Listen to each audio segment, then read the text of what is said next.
2026, ano de eleição. Se você, como eu, odeia eleição, político, essa porra toda, já parou pra pensar que você pode fazer muita grana nesse mercado em 2026, cara? Com toda a mídia social, social media, cara, os caras precisam de tudo isso. E eu tinha um preconceito muito grande com esse mercado até conhecer esse cara.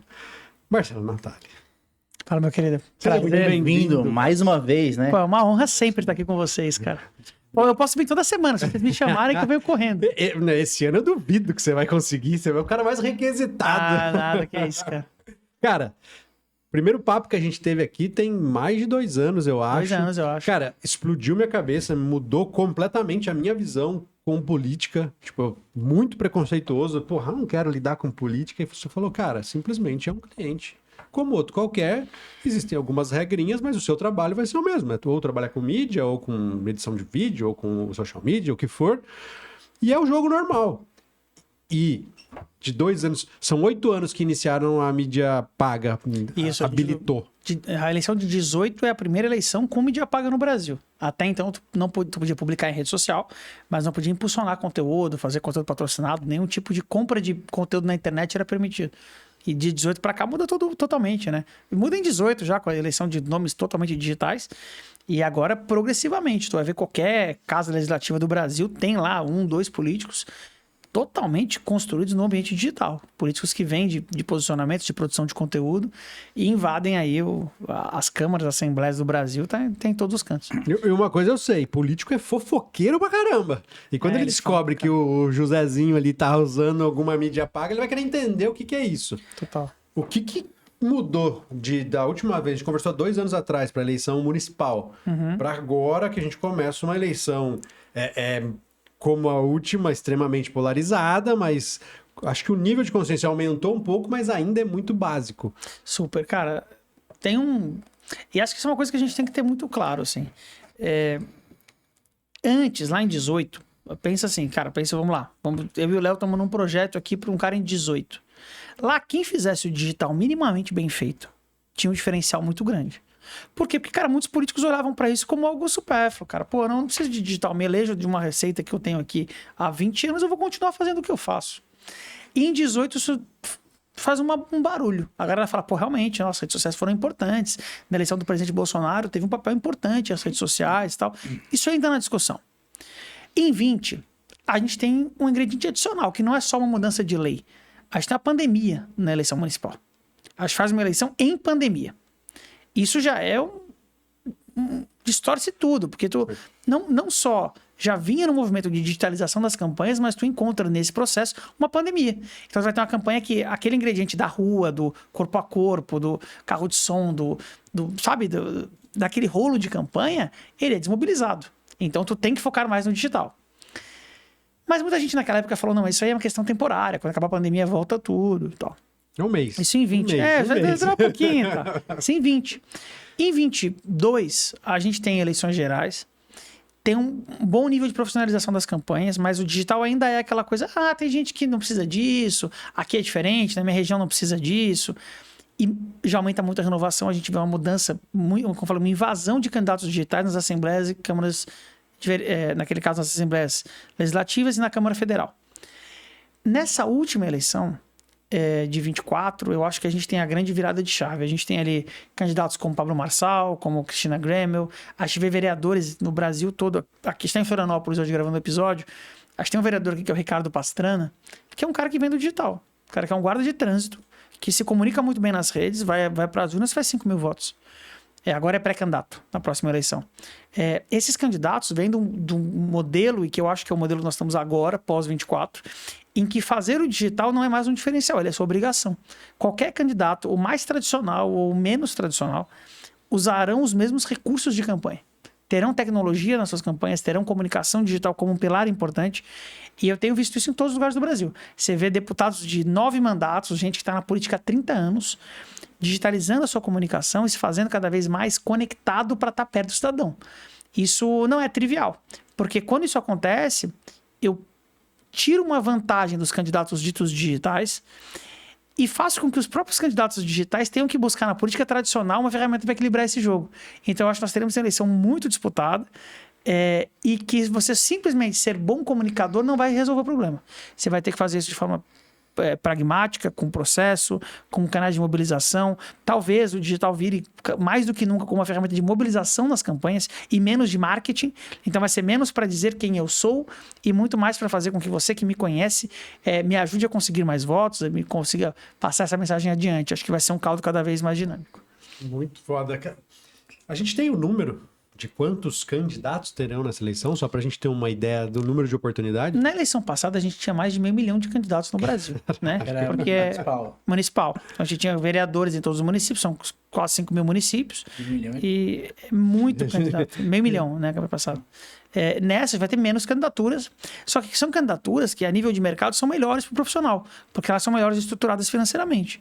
Tu pega uma campanha de vereador do município com 2, 3 mil habitantes, que é uma realidade em boa parte do Brasil, essas campanhas têm orçamentos mínimos, assim, é pouquíssimo recurso. E quando já para eleições de deputados estaduais e federais, se a gente fizer uma conta muito tosca aqui, tá? Se a gente falar de que cada estado tenha 600 candidaturas, e dessas 600 candidaturas entre estaduais e federais, que tem estados que tem muito mais, vamos falar de 600 por estado, a gente tem aí, a gente tem 600 em 20 estados, então a gente está falando aí de 12 mil, 15 mil, vamos dizer. E se dessas 15 mil, a gente tiver 20% competitivas de verdade, então a gente está falando de 3 mil pessoas. A gente tem no mínimo 3 mil campanhas que terão social medias, videomakers, gestores de tráfego. Se pensar no impacto disso, a gente fala 3 mil é pouco, não é pouco. Porque a gente está falando de um processo altamente especializado e de um processo que vai demandar mão de obra full time. Não dá para você falar assim, não, eu vou te atender com uma vez por semana, não. Os caras querem gente que fique 24 horas por dia trabalhando nessas campanhas. A campanha brasileira, no passado, era de 90 dias. Hoje a campanha do Brasil tem 45 dias. Então, assim, não tem, a margem de erro é mínima e, como a gente falou antes, o ambiente é extremamente competitivo. Então, eu enxergo que, mais do que pelo volume de candidatos, pelo volume de exigência que nós teremos desses candidatos, nós teremos um mercado muito grande pela frente. E, claro, eu falei aqui de 20% que são viáveis. Mas esses outros candidatos, esses 400, terão equipes de comunicação. Muitos vão estar fazendo processos muito mais de exposição dos seus nomes já mirando 2028. Então, às vezes, alguns projetos não são para acabar em 26, mas para acabar lá em 2028. Então, sou um cara que quero ser vereador no meu município, vou entrar num projeto político esse ano para colocar o meu nome à prova, validar o meu tamanho para ir em 28 para ganhar. É um cenário. Ou não, eu quero ser prefeito em 28 e vou ser candidato a deputado estadual nessa para ir para a urna, para ver como é o meu resultado. Isso acontece. Então, assim, tem muitos projetos políticos na rua. E um fator também que é interessante, já tem políticos trabalhando 28, que é uma coisa super interessante. Já tem gente se posicionando nos seus municípios para estar pronto para 28 ser candidato a prefeito. Aí você fala, mas é muito longe. Não, não é. Porque daqui um ano, em janeiro de 27, nós vamos estar, bem dizer, a 1 ano e meio das campanhas municipais. E como a gente está nesse ambiente extremamente competitivo, a gente sabe que você não muda um projeto digital de um cliente em um mês. Sim. Você vai levar 1 ano e meio para ter ele em altíssimo nível. E eu acho que esse é o caminho que a gente... Acho que é triste para os políticos que não conseguem sair das campanhas, mas para nós, prestadores de serviço na área de marketing, acho que é uma grande oportunidade. Que foda. Olhando um cenário assim de oportunidade e tudo isso que você falou, que eu fiz algumas anotações aqui para perguntar, do que mudou e tal, você levantou um ponto aí da questão de exclusividade. Que numa campanha dessa, né? Tanto os candidatos que têm uma equipe estrutura e mais robusta, e tem os outros que vão ter, né, um profissional de comunicação, não vai ter tanta estrutura. E você falou um ponto ali de exclusividade de 45 dias. O que era isso?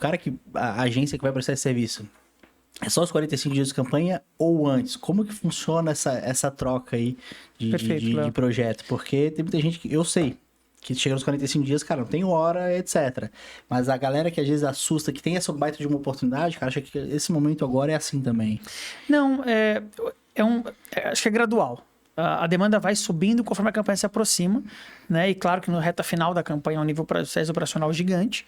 É aquela coisa, é aquelas apostas de tudo ou nada, né? Você não tem como ganhar mais ou menos. Ou você ganhou ou você perdeu. E aí todo esforço naquela reta final faz muita diferença. Isso é uma característica dos processos eleitorais, né? Que às vezes é um detalhe meio do jogo. Perdeu por um voto. Isso acontece. Tá cheio de casos no Brasil. O cara perde por 1 voto, por 5 votos, por 10 votos. Ou o que aconteceu com o Marçal lá no final, na reta final, deu uma canelada. Exatamente. Um erro na reta final que me descredibiliza o processo todo, né? um ponto importante, Léo. Também tem a questão de exclusividade de projetos. Vão existir profissionais que vão estar em um projeto só. O cara vai falar, poxa, eu vou ser, sei lá, vou cuidar da estratégia digital de um deputado e vou fazer só isso na minha vida. Isso existe. E é um caminho viável. Mas aí, para esse cara, conhecer, por exemplo, um ecossistema de compra de mídia paga, entender de um monitoramento, de uma análise, de um benchmark de político, isso é um diferencial para ele. Isso vai ser uma medalhinha a mais. Então, eu sou um cara de confiança que cuido da comunicação de forma geral e entendo e domino essa parte de compra de mídia. Esse profissional vai ter mais valor no mercado. Mas também tem espaço para o cara que vai atender vários candidatos. Porque, por exemplo, hoje, na dinâmica na parte de gestão de mídia, por exemplo, eu posso atender o Brasil todo. Eu posso ter um gestor que está em Manaus e que atende políticos do país inteiro. A gente falou isso na última conversa. Muitas vezes, o cliente desse cara não é necessariamente o político, mas é o responsável pela comunicação desse político, que pode ser um assessor do cara. Então, às vezes, o cara tem um assessor que cuida da comunicação dele full time e que demanda, no que diz respeito à parte de compra de mídia, para um terceiro que é um gestor de tráfego, que pode atender aí 10, 15, 20 políticos, por que não? Então, tem um mercado que ele alavanca, sim, mas, claro, o volume de trabalho, se hoje ele é 10, quando chegar lá em outubro desse ano, setembro desse ano, ele vai ser 10x. Ele vai ser 15x, porque não aumenta só o volume, mas aumenta muito as cifras. Esse é um ponto importante que eu vou trazer para vocês. Hoje, os políticos anunciam com recursos próprios, né, ou recursos partidários, dependendo da situação. Lá na frente, esse político vai ter um financiamento público de campanha. Então, assim, os candidatos mais viáveis receberão recursos do fundo eleitoral para trabalhar a mídia paga. Então, estou dizendo mais ou menos o seguinte, que hoje esse político trabalha com R$2.000 por mês. Lá na frente, ele vai trabalhar com 800 mil durante os 30 dias de campanha. Então, esse fundo ele recebe só na reta final? Só na campanha. Nos 45 dias de campanha. Exatamente. A galera já me pergunta sobre isso daí também. Eu queria ouvir de você. Por exemplo, esses 2.000, puxar o exemplo que você trouxe ali que ele faz. Esse valor, ele tem que estar depois no imposto de renda como é que funciona esse pagamento, essa transição? É uma questão bem jurídica, tá? Na pré-campanha, esse recurso tem que ser pago pelo próprio candidato. CPF dele. CPF dele. É uma conta de anúncio, CPF do candidato. Ou, como eu falei, CNPJ do partido em alguns casos, mas é a exceção, tá? Apenas grandes campanhas. A regra, 99% é CPF do candidato. Não pode ser pago por empresa nenhuma, tem que ser por ele, tá? Então, é pessoa física do candidato, cartão de crédito, boleto ou Pix dele. Ele faz esse pagamento, coloca o saldo na conta, ou se for cartão, uma conta pós-paga, e tudo certo, vai ser a nota fiscal uma vez por mês. Não existe prestação de contas desse valor, ainda que a Justiça Eleitoral possa pedir esses dados, mas a meta na transparência, na biblioteca de anúncios, deixa lá discriminado por CPF. Então vai ter lá um rótulo, né, eleitoral. Então, por exemplo, Léo Junques gastou R$2.030 esse mês, vai estar lá, 2030, em que peças veiculou e um pouco sobre a informação dos públicos que foram usados. Tem uma pequena transparência lá. Isso fica lá por 7 anos na meta. Então, tá lá para sempre. Para que serve isso nessa etapa? Evitar abuso de poder econômico. Então, de repente, tem um cara que é multimilionário. Aí o cara gastou gastando 1 milhão por mês. Pô, vai dar merda, claro que vai. Porque lá na campanha o cara vai dizer, você desequilibrou a disputa porque você tinha muito recurso para investir antes, né? Hoje existem até um pouco de jurisprudência, assim, de limites aceitáveis desse valor. Muita gente fala em 10% do teto de gastos da campanha. Então, por exemplo, se eu tenho uma regra que, como deputado federal, posso gastar 4 milhões na minha campanha, o máximo que eu deveria gastar na pré é 10% disso. Não por mês, total. Então, por exemplo, se é 4 milhões, eu posso gastar 400 mil na pré, é um valor aceitável. Se trata mais ou menos assim, tá? Não tem uma regra específica, mas é o que se recomenda, vamos dizer assim. E aí, nas campanhas, é outra figura.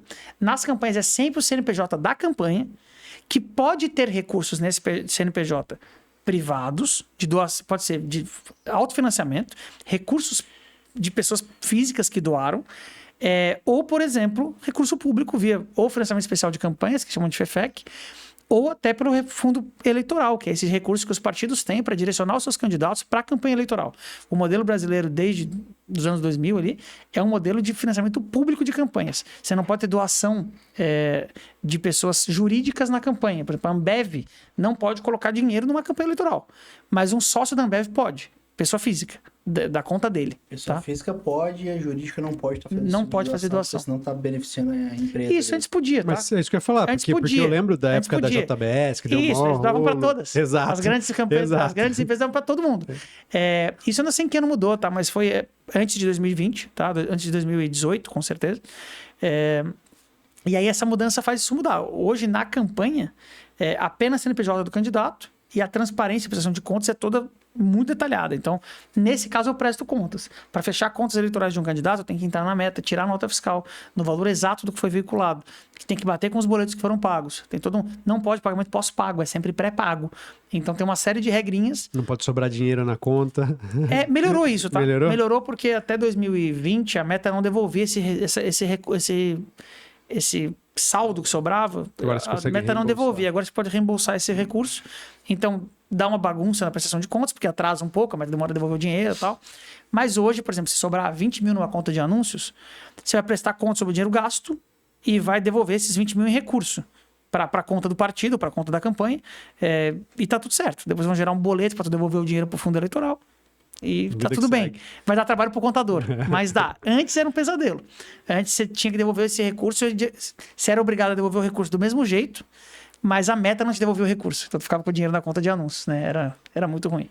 Cara, ô, Marcelo, pegando ainda o que o Léo tá falando sobre essa questão de exclusividade, tipo... Porque a gente tá falando de uma eleição que é deputado estadual, federal, mas a gente tá falando também de governador, de coisas que são Muito grandes. muito grandes. Quando a gente fala numa exclusividade, como que seria um projeto para um governador, para uma empresa de marketing que vai cuidar? Tipo, o cara vai ter que ter uma pessoa full time do lado dele. Como é que funciona isso na prática? Cara, na prática, você tá falando do planejamento digital de um candidato? Tipo, Cara, de um hoje- governador, porque é um negócio Eu vou absurdo. fazer uma... Qual que é a grande diferença, assim? Não, muda muito a estrutura, cara. Hoje as campanhas de governador são imensas. A gente tá falando aí de digitais que às vezes tem 100 pessoas na equipe. Caraca. Tá, então assim, eu vou dizer algumas áreas de uma equipe digital hoje de campanha. Tu vai ter um time de conteúdo que já é imenso, né? Tu vai ter videomakers, tu vai ter storymaker, mais de um, porque... vamos lá, o cara é candidato a governador em Minas Gerais. Tem 700 municípios, cara. Você não tem como botar no carro, o governador vai de avião. Você não vai ter que botar a equipe inteira no avião, então tu vai ter que ter equipes nas regiões. É muito complexo esse desenho. Então, você tem videomaker, storymaker, isso só para web, eu nem estou considerando a equipe de televisão, tá? Aí tu tem, por exemplo, quem publica um social media, tu tem um planner que faz esse planejamento de conteúdo do dia a dia, o que sai hoje, o que sai amanhã, o que sai hoje à noite, o que precisa para o Sai vídeo. durante o dia também, que são vários 3, por dia, 4, né? 5 posts por dia. Aí tu tens uma equipe de gestão de comunidade, porque os posts que eu faço geram comentários que eu preciso responder e geram DMs que eu preciso responder também. Esse cara que me manda mensagem quer ser respondido. Aí tu tem monitoramento, porque eu tenho que saber como estão as conversas fora do meu canal.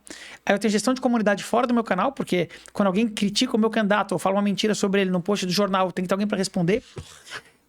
Aí eu tenho uma equipe de compra de mídia, e para ter compra de mídia tem que ter uma estratégia digital bem montada, então no mínimo mais uma estrategista digital. Aqui, cara, eu nem entrei, por exemplo, que tá muito em evidência, tu ter perfis laterais, às vezes você tem um político, por exemplo, eu tenho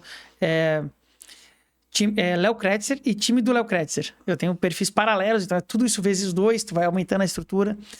Tu tem canais diretos, mensageria, então grupos de WhatsApp, canais de WhatsApp, etc. Aí tu tem site do candidato, geração de notícias, assessoria de imprensa para redes. Então quem faz as notas, quem faz os releases. Quando você vai ver, cara, é uma maçaroca de informação. Aqui eu nem entrei em benchmark, nem entrei em... como eu falei, cara, dá pra ficar horas aqui, porque é muito grande.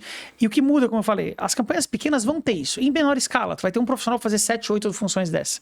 E nas campanhas maiores, tu vai ter, às vezes, 7, 8, 10 profissionais pra fazer uma função dessa. Pensa, vamos lá, pega um governador de um estado, sei lá, igual São Paulo. Quantas pessoas pra responder comentário de um cara desse... Detalhe, botando em anúncio 3, 4 milhões durante a campanha. É muita interação. Como é que tu lida com esse volume de comentários que vai vir? Ah, não, beleza, eu vou botar 3 milhões em anúncio, cara. Como é que você lida com esse tsunami que vem de volta? Né? Porque senão é muito simples. Não, faz o conteúdo, faz um vídeo, publica e impulsiona. Tá, ok. Aí tu impulsionou um conteúdo, que tu botou nele 80 mil reais naquele vídeo. Cara, vai vir quantos comentários? 30 mil de volta. Entendeu? E aí, quem responde isso? Tu vai ignorar o cara? Então é muito complexo. Entendendo essa gestão toda, tudo que você está trazendo, essa complexidade, cara, para nesse projeto de governador, cara, não são tantos candidatos, porque, né, 27... Bota aí 3 por estado, viáveis, no máximo. Bota aí 50, 80, por aí, 90. Isso. Tá? Só Tem a de senador também que são dessa pegada. Só que em Também são volta, campanhas grandes. isso só eu ia que em falar. volta desses E é de caras é um presidente. caminhão de gente, cara. tem governador, daí tem senadores também. Que senador também, a estrutura também é parecida porque ele pega estado E nessa também. campanha com 2 votos. Então, por exemplo, você bota aí que tem pelo menos em cada estado aí 5 senadores e 3 governadores. Vamos botar assim. Então são 8 por estado vezes 27. Não, e pega, essas são as tipo, grandes campanhas. Estado de São Paulo, quantos municípios tem? 700 municípios, acho. Mas aí peguei uma conta Absurdo. dessa, cara, de tudo isso que você falou, cara, pô, assustou geral. São poucas as agências especializadas Capazes de operar isso. capazes, Total. né? E daí imagino que você tenha até mapeado quem são as agências que entregam, vocês são uma delas, que tem uma estrutura para entregar isso. E aí, umas vão pegando várias outras. Mas, cara, às vezes é aquela agência também pequenininha que, cara, sei lá, fatura seus 100 mil e não tem o foco de política. Como que eles chegam nesse patamar de entrega? Porque, cara, eu acho que do jeito que você falou aí, Mas, você cara, corre, ó, a galera já falou Mas isso. daí a gente tava falando de um governador. exatamente. É. Agora, cara, vamos lá. Hoje, vou dizer uma coisa que vale muito. Hoje, se eu fosse um candidato a deputado federal ou estadual, eu buscaria uma agência dessa, cara. Uma agência pequena, competente, dedicada, com vontade de fazer, mas que comprasse o meu projeto. Que tivesse pensando no meu projeto o tempo todo. Porque o que eu te falei, se são poucas agências, se são poucos players, cara, essa atenção do teu prestador de serviço vale muito, cara. O cara que tá pensando no teu projeto, o cara que tá olhando pro que você tá fazendo. Porque o normal vai ser essas agências médias atenderem 10, 15, 20, 30 campanhas. Então tem uma menor, que ok, o cara não vai ficar rico na campanha, mas ele vai faturar 15 mil por mês, 20 mil por mês, 30 mil por mês, sei lá. Ele vai faturar alguma coisa. Ele vai ter um faturamento que é expressivo para aquele curto tempo que ele vai ter ali. De repente, ter uma agência dessa dedicada no meu projeto faz muito sentido. Ter alguém que, poxa, ele só tá cuidando de anúncios para mim. Ele só tá produzindo conteúdo para mim. Sabe? E isso até acho que é um mecanismo que para o candidato ali, acho que é até interessante, né? Pro candidato, super. Se chegar ele pra ele, não, você é exclusivo, só tem... Exato. Ah, não, super, é uma campanha de venda, entendeu? Enquanto tá todo mundo saturado e sem braço, eu tenho um time que pode te atender e que, sei lá, vai atender 3 campanhas. Eu vou atender um federal e um estadual aqui no nosso estado. Pô, beleza, super factível. Então, assim, eu acho que nesse aspecto, o mercado tem mudado muito. Na campanha municipal isso aconteceu demais, gente. Você ia olhar o resultado que a gente tinha na prática, cada vereador do Brasil tinha uma pequena equipe de campanha, cara. Pequena, assim, simples, ok? Mas assim, cara, às vezes era uma agência que nunca tinha feito campanha eleitoral e foi fazer uma campanha de vereador, fez. Cada cidade, a gente tem 150 candidatos a vereador, imagina? Caraca. É loucura. Nas muito pequenas tem, sei lá, 80, 70, 50. Tem muitos candidatos. Então, assim, claro que muitos não vão nem investir em marketing, é normal, mas na de deputado estadual, você já não tem esse perfil desse cara que não tem nada, sabe? Que ele não tem... nem começa, sabe? Então, assim, acho que tem um mercado muito interessante aí e esse é um argumento muito real. Tipo assim, é um diferencial você poder prestar atenção e dar tempo de qualidade para esse projeto. Tá? E cara, para essa questão, uma vez eu ouvi você em uma palestra, em um conteúdo que você falava que para muita gente que não conhece o nicho, eu vejo um nicho de política igual o Fernando trouxe no começo, detestava e depois viu a oportunidade porque você trouxe pra gente, mas pra galera que tá em casa nos ouvindo, inclusive fica a dica, a gente aqui no Nerdcast tem mais episódios com o Marcelo e cara, sempre quando alguém me pergunta de política, eu nem penso das vezes, eu recomendo o projeto dele pra galera ir acompanhar. Mas, como que a gente chega nesses caras? Porque a gente olha lá deputado federal, cara, parece que tá muito inalcançável. Sabe. Como é que a gente vende pra esses caras? Como é que a gente alcança? Só pra completar, e quanto, tipo, Fernando quer começar, pô, a oportunidade, tenho estrutura, tô pronto. Quanto que eu posso cobrar pra um deputado estadual que você acha factível? Vamos lá. Tem uma Falando regra, né? um cara que nunca trabalhou com isso, e startão. Eu acho que tem 2 aspectos importantes e vou dizer pela maneira que eu me posicionei por muito tempo no mercado para entrar, para ter clientes, tá? Tem 2 pontos importantes. Primeiro que, quanto eu posso cobrar não é nem a resposta correta, porque não é nem a pergunta correta, porque você pode cobrar o que você quiser, na verdade. A questão muito é que... e aí tem escolhas, assim, quanto que dentro da legislação o cara poderia me pagar que seria razoável. Vou dar um exemplo que eu estou te dizendo. O salário de um deputado estadual deve ser, sei lá, 25 mil reais líquidos, tá um exemplo. É factível que esse cara me pague 2.500 reais? É factível. 3 mil é factível. 10 mil não é factível. Né? Então, assim, acho que esse já é um bom corte. Legal. Ah, mas o cara é rico, ok, mas assim, vamos lá. O que faz sentido que ele te pague? Esse é um ponto importante. Então, acho que esse é um primeiro corte. O valor nas pré-campanhas, quem vai pagar é o CPF do cara. Então, esse é um bom corte, tá? Muito, Tem que ser um valor muito razoável. O cara não vai gastar em mídia. Então, vamos lá, se ele me contratou por 2 mil reais, ele ainda precisa pagar anúncios, que vão custar, sei lá, 4. Então, ele vai gastar 6. E o cara ganha 25. Então, isso tem que fazer algum sentido. E ele ainda tem um time de conteúdo, ele tem, sabe, tem outras coisas. Eu acho que hoje, assim, o profissional não precisa cobrar um ticket muito baixo, mas ele tem que ter uma clareza dos momentos da campanha. Então, assim, muitas vezes eu vou cobrar na pré-campanha 2, 3, 4 mil reais. E na campanha eu vou poder cobrar 10, 15, 20 pela campanha. Eu acho que são valores reais. Estou falando de gestão de mídia aqui, tá? Sim. De gestão de tráfego, falando bem diretamente. Claro que quando for esse escopo que você vai pegar, maior essa grana também vai ser, né? De repente a minha agência faz conteúdo e faz tráfego. A gente faz conteúdo, tráfego e consegue fazer os materiais gráficos do cara. Tu vai engordando esse escopo e cada vez ele vai ser maior. O que eu tenho muita clareza, tá? O mercado de marketing político é um mercado muito nichado. Ele é extremamente nichado. Ele tem uma barreira de entrada muito alta, que tem a ver com conhecer a legislação eleitoral, conhecer a regra eleitoral, conhecer coisas que a gente falou aqui em outro momento. Pô, eu olho... A maioria das coisas que a gente usa no mercado eleitoral, a gente aprende fora do eleitoral. A gente olha o mercado comercial, o varejo fazendo. Eu acho que o diferencial dos profissionais da nossa geração, mais novos, é esse. É olhar para o que está fazendo um lançador, olhar para o que está fazendo um cara e falar, peraí, como é que eu adapto isso aqui para a minha realidade? Só que essa adaptação é indispensável. Por quê? Porque eu não vendo produto. Eu não tenho um produto que o cara possa comprar.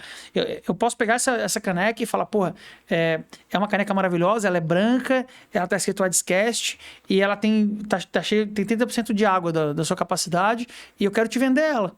Isso faz todo sentido para eu vou fazer um vídeo legal, fazer um bom pitch de vendas, eu vou medir conversão, eu vou rastrear os eventos que acontecem em relação a você e essa xícara e, portanto, eu vou te vender ela. Faz sentido para quase qualquer negócio. Para eleitoral não faz, porque tu não tem evento de conversão. Tu nunca vai comprar a xícara. Não tem. Você não vai comprar nunca, nem no dia da eleição. Vai passar a eleição e eu não saberei se o Léo comprou a xícara. Essa é a questão. É uma conversão que está no futuro sempre. Portanto, o que eu posso te dizer é o seguinte. Essa aqui é a xícara, ela é branca. E essa xícara, ela pode mudar a sua vida. Amanhã eu volto e falo, sua vida continua ruim, né?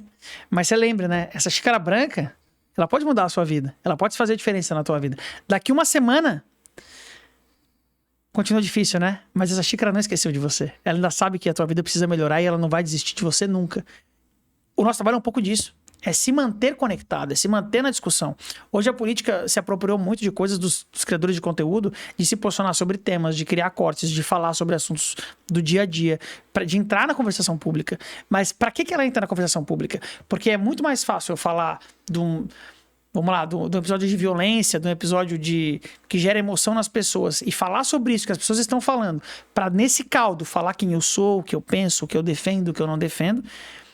O desafio, não basta fazer uma vez, eu tenho que fazer isso todo santo dia até o dia 3 de outubro do ano que vem. Sempre temas. Todo dia. Se manter presente. Como eu me mantenho na discussão, como eu me mantenho relevante, sabe? Eu vi agora aquela situação do cachorro ali, do cão-orelha. Cara, o que eu vi de político, né, se posicionando, e vem bem de encontro com o que você tá trazendo aí agora, né? Se manter conectado com o que tá em pauta, que tá no momento, tem que estar sempre na ativa. Cara, esse mês, né? assim, eu publico uma coluna no piara.net, um portal aqui de Santa Catarina. E eu fiz um levantamento, eu faço um levantamento contínuo dos políticos aqui do estado e como eles repercutem na prática. Esse mês, cara, a gente teve quadros ligados à causa animal que explodiram. Explodiram porque essa é uma diferença do mercado eleitoral para o mercado público, para o mercado privado. Que é o quê? Nós somos incapazes, enquanto atores políticos e gestores de comunicação política, de pautar o debate público. O debate público não está nem aí para a política. Ele não olha para o político, ele não se preocupa com o político. Ele gostaria que o político nem existisse, de preferência. Ele preferia tocar a vida dele. É o que você falou, eu não gosto de política. Eu não gosto de política, eu não gosto de ouvir falar de política. Você não está sozinho. Você e boa parte do Brasil preferia que não existisse. É aquela coisa que deve ter alguma importância, deve ter uma função, mas não me envolve nisso aí não. Toca lá vocês que eu não quero saber disso aí. Só que, cara, se as pessoas não estão nem aí pra política, é possível que eu paute a conversa pública, é possível que eu diga o que você vai discutir amanhã. Não, você não vai nem olhar pra mim. Agora, quando você tá discutindo o caso do cachorro-orelha e eu sou um cara da causa animal, eu tenho uma oportunidade para falar do que você tá falando e reafirmar o que eu penso, o que eu defendo. Por exemplo, vou dar um exemplo, como o MBL rendeu essa pauta. O MBL falou o seguinte, é um absurdo esse caso que aconteceu em Florianópolis do cão-orelha. Um cachorro que foi espancado por menores de idade que vão sair impunes. E vão sair impunes porque nós temos que discutir a maioridade penal. Percebe? Ele usou o gancho para falar da pauta dele. Ou, por exemplo, temos que discutir o cachorro-orelha. Eu tenho um projeto de lei aqui no meu município que transforma em crime inafiançável a violência contra os animais, por exemplo.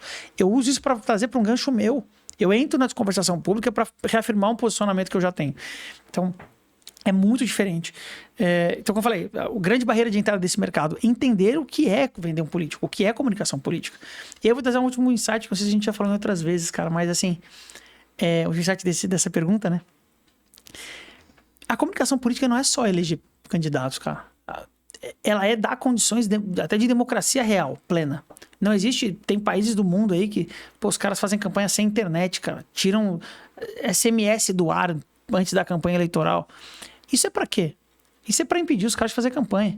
Fazer campanha é uma ferramenta da democracia. Senão, que opção de escolha a população tem se os candidatos são cerceados de comunicar quem eles são, ou o que eles pensam, ou o que eles projetam, sabe? Então, assim, esse é um jeito legal de olhar também para esse processo da política, né? Quer dizer, o quanto relevante é o trabalho de apresentar as ideias de quem vai governar um país, velho. De quem vai decidir o que a gente vai fazer daqui a 1 ano, daqui a 2 anos, o rumo do que a gente vai viver, sabe? Pô, fui pai recente, velho. É uma coisa que eu acho que a gente pensa, velho. Pô, o Brasil vai estar melhor daqui a 5 anos? Vai estar melhor daqui a 10 anos? Isso passa por esses caras, certo? Mas ao mesmo tempo não seria um problema o cara que tem mais grana conseguir comunicar mais, alcançar mais pessoas? Sim e não, mas eu vou te dar um exemplo pragmático, tá? Vamos olhar pro caso da campanha do Marçal em São Paulo. E aí eu não tô julgando se o Marçal é um cara bacana ou não bacana. Tô dizendo o seguinte, ele quase ganhou a eleição. Com um recurso infinitamente inferior ao recurso de campanha do Ricardo Nunes, que foi eleito prefeito de São Paulo. Se eu não me engano, o Ricardo Nunes custou alguma coisa do tipo 30 milhões a campanha dele, enquanto a do Marçal custou, sei lá, 6. O Marçal não vai ao segundo turno em São Paulo por 60 mil votos. E aí, na hora... Se ele tivesse ido pro segundo turno, será que seria a mesma disputa que foi com o Boulos? Eu acho que seria outra disputa. Vou dar um exemplo diferente. Se a gente pegar a campanha do Bolsonaro em 18, ela é infinitamente mais barata do que campanhas que perdem para ela. O que eu quero dizer é o seguinte... Com um bom time de comunicação, com muito menos recurso, é capaz de fazer muito mais. Eu acho que passa por isso, sabe? E aqui eu não estou isolando a comunicação como elemento de vitória ou derrota, mas estou dizendo o seguinte, sem dúvida nenhuma, processos democráticos onde não há comunicação política são processos que estão enviesados, em que a máquina pública vai pesar mais, em que o poder político vai pesar mais. De alguma forma, a comunicação ela permite equilibrar esse pratinho. Ela permite gerar algum ambiente em que eu de fato tem uma troca de opiniões, uma troca de ideias, e que eu mostro o que eu penso, o que eu sou, o que outro candidato é e o que ele não é, ou que ele não é o que ele diz ser, que é possível também. E a gente fala muito, não, é ataque, não, nem sempre é ataque. Às vezes é esclarecer o que é, o que não é. Às vezes eu tenho um candidato que ele, poxa, o cara tem, sei lá, 150 processos de corrupção nas costas. Eu chegar num debate e mostrar, poxa, cara, você é corrupto, você foi condenado aqui. Isso é um ataque ou isso é importante para o processo democrático? Eu acho que é importante. A pessoa tem que saber. Que é diferente de você inventar um fato. De você inventar uma questão. É um fato. É o que é. Né? Você falou do caso do Marçal antes. O cara apresentou um laudo que, segundo ele mesmo, é falso. Ele pagou a conta por isso. Né? Não vale tudo. Agora, dentro de uma perspectiva de... Vamos lá. Eu prefiro ter uma eleição em que eu tenho todos os outros ingredientes que eles nunca deixaram de existir, quer dizer, o desequilíbrio de poder, uso de máquina pública, estrutura política que é desproporcional entre os candidatos. Agora, nesse mundo, nós nunca renovaríamos a classe política. Nunca. Os mesmos caras ficariam lá para sempre, como monarcas, donos do poder total. Quando a gente olha e um cara... Vamos pegar um exemplo de comunicação pura. Cleitinho, senador de Minas Gerais. Ele vai de vereador a... prefeito, se eu não me engano, e de prefeito... Ele vai de vereador a senador em 2 anos, se eu não me engano. Um negócio, assim, meteórico. Só a comunicação faz isso. Não tem outra ferramenta que faça isso. Então, assim... Então, assim... É o caso do Marçal. É o caso do Marçal. O Marçal estava num partido minúsculo de São Paulo, sem estrutura, sem chapa de vereadores. Ele foi... De novo, eu posso olhar... Tem gente que critica a comunicação por isso. A gente fala, as redes sociais destruíram a política. Peraí. Destruíram por quê? Eu posso ter mau uso da ferramenta, que é possível. Quer dizer, um cara que não é bacana usou isso para se projetar. Legal. Agora, não dá pra gente também invisibilizar, deixar de olhar para essas... Peguem as câmaras de vereadores do Brasil. Nós temos vereadores jovens, modernos, que estudaram mais, que se prepararam mais para ser vereadores e que jamais seriam vereadores, jamais seriam deputados sem comunicação. Então, acho que essa é uma visão legal também e que eu gosto de ter do meu trabalho. Tipo assim, a gente que trabalha com comunicação política tem que olhar para isso. Se democracia é um valor importante, se a gente poder escolher um valor importante, como que eu escolho os candidatos se eu não sei quem eles são? A comunicação é que faz essa ponte. Vou dizer quem o político é, o que ele pensa, o que ele não pensa. Acho que isso é bem relevante. Que antes na televisão o cara tinha 5 segundos. É que eu digo, essa discrepância sempre existiu. Tu tinha um cara com 5 minutos e tu tinha outro cara com 7 segundos, pô. Sabe? A rede social equilibrou isso. A rede social trouxe uma perspectiva totalmente nova. Tem outro ponto da rede social. Ela permitiu que o usuário cocriasse. Antes era mais ou menos o seguinte: nós éramos 3 candidatos. Então tinha a tua propaganda, a propaganda do Léo e a minha propaganda. Fim da conversa. Hoje, tu posta um vídeo no Instagram, ele posta o dele, eu posto o meu. Já pro debate, nós três, a gente discute no debate aqui. Acabou o debate, tem 10 milhões de brasileiros publicando sobre e discutindo com as suas versões, com as suas visões do processo. Pô, isso aí é muito rico. Isso aí é um negócio que, de novo, entre viver esse mundo e o mundo sem comunicação, eu viveria nesse 1 milhão de vezes. Cara, a gente acabou saindo da sua pergunta inicial, que é como que a gente encontra esses caras. Ah, boa.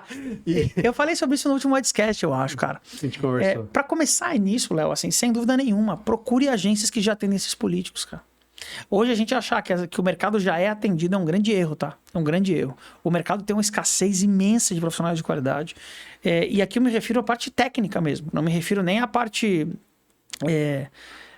como eu vou dizer? Não me refiro à parte comercial, não me refiro à prática da comunicação política. E o técnico não é não saber subir a campanha, mas é não saber subir uma campanha para um político. Porque... É não saber o porquê eu subo a campanha, eu acho. Exato. Eu vou te dar um exemplo muito bobo, assim. Vocês trabalham com mídia, campanha de reconhecimento. Campanha de reconhecimento tem um nível de retenção de lembrança baixíssimo, né? Você tem um baixo nível de lembrança, né? Ela dá alcance e tal, os números são lindos e tal, mas resultado mesmo é muito pouco, cara. Eu posso iludir um político, eu posso trabalhar para o político. Então, vou dar um exemplo. Eu posso fazer um vídeo dele inflar em views rapidamente, com uma campanha de alcance num Reels qualquer ali. Vou gastar R$500, o cara vai ter 200 mil plays. Legal. Que servem para quê? Para nada. Agora, vamos lá. No senso comum do político, se perguntar para ele, tu prefere ter 20 mil plays ou 200 mil plays? Ele vai falar 200 mil plays. A resposta é depende. Sim. 220 mil qualificados ou 200 mil... que a gente rolou de qualquer jeito. Então, assim, esse feedback técnico de dizer pro cara que 20 mil ou 200 mil depende o que é melhor. Depende. É igual tráfego em site. Pô, eu levei um tráfego para um site. Pô, beleza. Eu levei... Vamos lá. Se você aparecer no Fantástico agora, procurado pela Justiça, e botar o teu nome lá, teu Instagram vai receber quantas visitas em poucos segundos? É um tráfego que serve para quê? Para nada. Então, assim, é disso que eu tô falando. Essa tecnicidade... Volume não quer dizer a qualidade. Não quer dizer qualidade, né? E, de novo... O maior inimigo, cara, de quem entra na política, de todos, é a percepção de que ser mais visto significa ser mais votado. Isso é uma fábula, isso é do mundo da imaginação. Isso é um senso comum, Léo, que veio da televisão, que veio da época que os caras faziam outdoor, que era assim, o cara que tem mais placas na rua, ele é mais visto e, portanto, ele será mais votado. Que é mentira. O processo de voto, cara, se ser visto me tornasse votado, as eleições iam ser empates. A gente é exposto a todos os candidatos durante as campanhas municipais. Você vê todos os candidatos a prefeito, você vê todos os candidatos a governador, você vê todos os candidatos a deputado, boa parte dos deputados estaduais, você vê os caras, materiais dos caras, carro perfurado, santinho. Isso não significa nada. Às vezes a gente vê material de 1 milhão de candidatos e vota em branco ou anula um voto. E todo mundo já deve ter feito isso na vida. Às vezes a gente vai votar sem saber em quem votar e vota porque a sua namorada, a sua mãe, o seu pai falou, vota nesse cara aqui que é meu amigo, acabou, votou no cara. Então assim, o processo do voto não é um processo nem minimamente racional. É um processo emocional. E ninguém se emociona porque vê uma placa. Ninguém fala, não, eu sempre falo isso pro político, não, mas porra, tem que fazer um santinho, tem que ser top. Eu falei, cara, o senhor alguma vez você pegou um santinho e falou... Caraca! É esse aqui. É esse aqui. Tem 500 deputados federais. Eu vou votar nesse aqui, ó, no brainstorm líquido para deputado federal. Por quê? Porque eu vi aqui, eu gostei da foto, a cor é bonita, olha o papel bonito que tem aqui. Tá eleito, meu candidato, vai me representar em Brasília. Ah, não, aí os outros falam, não, fazer um jornalzinho, o cara vai... Alguém lê jornal de político, gente? Folder. Folder. Cara, o cara nem abriu o folder, ele pegou o folder e amassou o folder. O cara que vai ler é o cara que já ia votar. Já é um apaixonado. Então, assim, e é claro, não tô aqui menosprezando nenhum veículo, nenhum canal, tô dizendo assim, é um mix, cara. É um mix que parte, sobretudo, de uma conexão emocional com o cara, de chamar a atenção do cara, de reter essa atenção. A galera fala, às vezes, do Marçal, eu acho o Marçal um ícone, cara, do marketing político. A galera, às vezes, no nosso mercado, eu sei que no mercado digital ele é mais bem visto, mas no mercado de marketing político ele é muito mal visto. A gente fala, o Marçal, palhaço, não sei o quê. Cara, o Marçal, com todos os seus defeitos, com todos que ele possa ter cometido erros, o cara é um grande fenômeno de comunicação. E mais do que isso, é um cara que... ele até vai deixar isso mais bonito, falando de intencionalidade, tal. O fato é, o Marçal, no mundo digital, foi um cara que levou ao limite o que dá pra fazer numa campanha eleitoral. E fez muito bem. As pessoas... Eu acho que eu comentei isso aqui no último episódio. Na última campanha municipal, eu estava em vários estados do país. E no dia de um dos debates mais importantes, eu estava em outra cidade. Não estava em São Paulo. E essa emissora estava fazendo debates de todas as cidades do país, todas as capitais. E nessa outra cidade, ao invés das pessoas estarem vendo o debate da capital que elas estavam vendo o Marçal, cara. Isso tem valor, cara. A gente não pode achar que isso é trivial. Não é. Sim. Entendeu? Eu ligar na TV de uma outra cidade que eu não posso nem votar para assistir um cara. Ah, mas o cara de outra cidade não vota. Não vota. Mas isso faz com que o cara de São Paulo, que às vezes estava na Zona Leste, na Zona Sul, que nunca parou para olhar para política. Ele parou para olhar o Pablo Marçal. Ah, mas isso não gera voto. Gera voto. O Pablo Marçal não foi pro segundo turno de novo. A diferença entre algo assim, tá no sítio de cabeça. Entre o Marçal e o primeiro colocado, a diferença foi de 60 mil votos. É nada em São Paulo. Num campo... 10 milhões de votos, cara. O que são 60 mil votos? Não são nada. Então, assim, não dá pra julgar o fato dele não ter se eleito como se não tivesse impacto. Teve muito impacto. Mudou as eleições no Brasil. A gente vai ver nessa eleição próxima, é o fenômeno dos cortes, por exemplo. Isso não vai estar em uma campanha, isso vai estar em todas. As campanhas grandes terão corteiros pra caramba, velho. Terão perfis de corte pra soltar cortes de debate. Real time ali. Exato, cara. Eu acabei de escrever um capítulo de um livro chamado Debates Eleitorais. Prepare-se ou morra. Fica aí já o merchan. Eu escrevi um capítulo só do livro. E eu falei sobre digital. Impacto digital de como os debates são hoje em dia. E eu falei sobre isso. Eu falei, cara, hoje o debate... O que menos importa é o que você falou no debate, cara. Ninguém vê o debate na TV, uma pequena parte vê. Agora, a repercussão do debate online tem um peso na disputa imenso, cara. Quer dizer, uma provocação que alguém caia. A cadeirada? A cadeirada, pô. A cadeirada do Brasil inteiro viu. A cadeirada não foi na eleição presidencial, pô. A cadeirada foi na eleição municipal de São Paulo e nós todos vimos essa cadeirada. Em tempo real ainda. Nem acabou o debate, estava o Brasil inteiro com as figurinhas da cadeirada já. Você tá trazendo um ponto aí do Pablo Marçal e a nossa audiência também, cara, que são pessoas também super intelectuais, inteligentes e... o que é o ponto aqui? Não é quem gosta ou não gosta, né? Na análise, né? O filtro olhando do cara, o comunicador. Técnico, comunicador, é isso que eu tô dizendo. O que ele fez ali. E na época dele, da eleição lá também, cara, eu vi uma análise de um debate que ele fez lá, cara, que ele, pô, tirando o mérito, cara, um baita de um comunicador, um estrategista monstruoso. Em vários momentos ali do debate, ele pegava o online, né? Pegava, na verdade, o presencial, o debate ali, e usava de artimanhas, artifícios ali pra, cara, isso aqui vai ser vários cortes, é boné, sem boné, é fora do negócio. Esse cara deu uma entrevista no final do ano passado pra Folha, tá no YouTube, em que meio que é a primeira vez que ele fala pra Folha depois da eleição, agora, 2 meses atrás. Cara, é sensacional a entrevista, é sensacional. Ele fala, por exemplo, o seguinte, que ele fala assim, Marçal, você deixou uma imagem um pouco ruim em alguns momentos na campanha e tal, aí ele pega e fala assim pra repórter, mas vocês não queriam o melhor de mim, né? Vocês queriam o pior, não era? E, pô, real, cara, eles daram ele como o pior candidato do mundo em algum momento. Tem outro momento que é muito legal, ele fala do fenômeno da cadeirada, aí ele fala, você procurou essa cadeirada? A repórter pergunta, aí ele responde, não, eu não procurei, eu procurei e encontrei a cadeirada. Aí ele fala, eu não esperava que ele me desse uma cadeirada, mas eu esperava um soco, um empurrão. Então, quer dizer, é um cara que soube usar aquilo como um palanque para um cara que não tinha tempo de TV, para um cara que tinha menos recursos de campanha, para um cara que não tinha máquina política. E ele quase igualou a disputa. Ele chegou muito perto. Então, assim, eu volto pro ponto. É um case. É um case. Não é exaltar o Marçal ou não exaltar os outros candidatos. O Ricardo Nunes ganha a eleição porque é o candidato que ganhou, venceu, fez a campanha que precisava fazer para ganhar.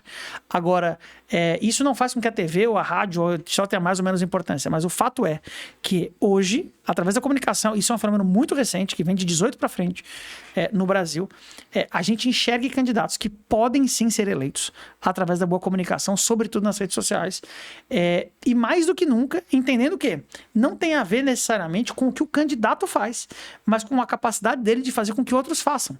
Nós não vivemos mais num mundo de 3 canais de TV. Todos nós somos canais. O Léo publica, todo mundo. A gente, enquanto pessoas, publica conteúdo, então nós somos um ecossistema. O Marçal, o mérito dele não é ele publicar. Enquanto o cara tomou a cadeirada, esse cara estava deitado numa ambulância.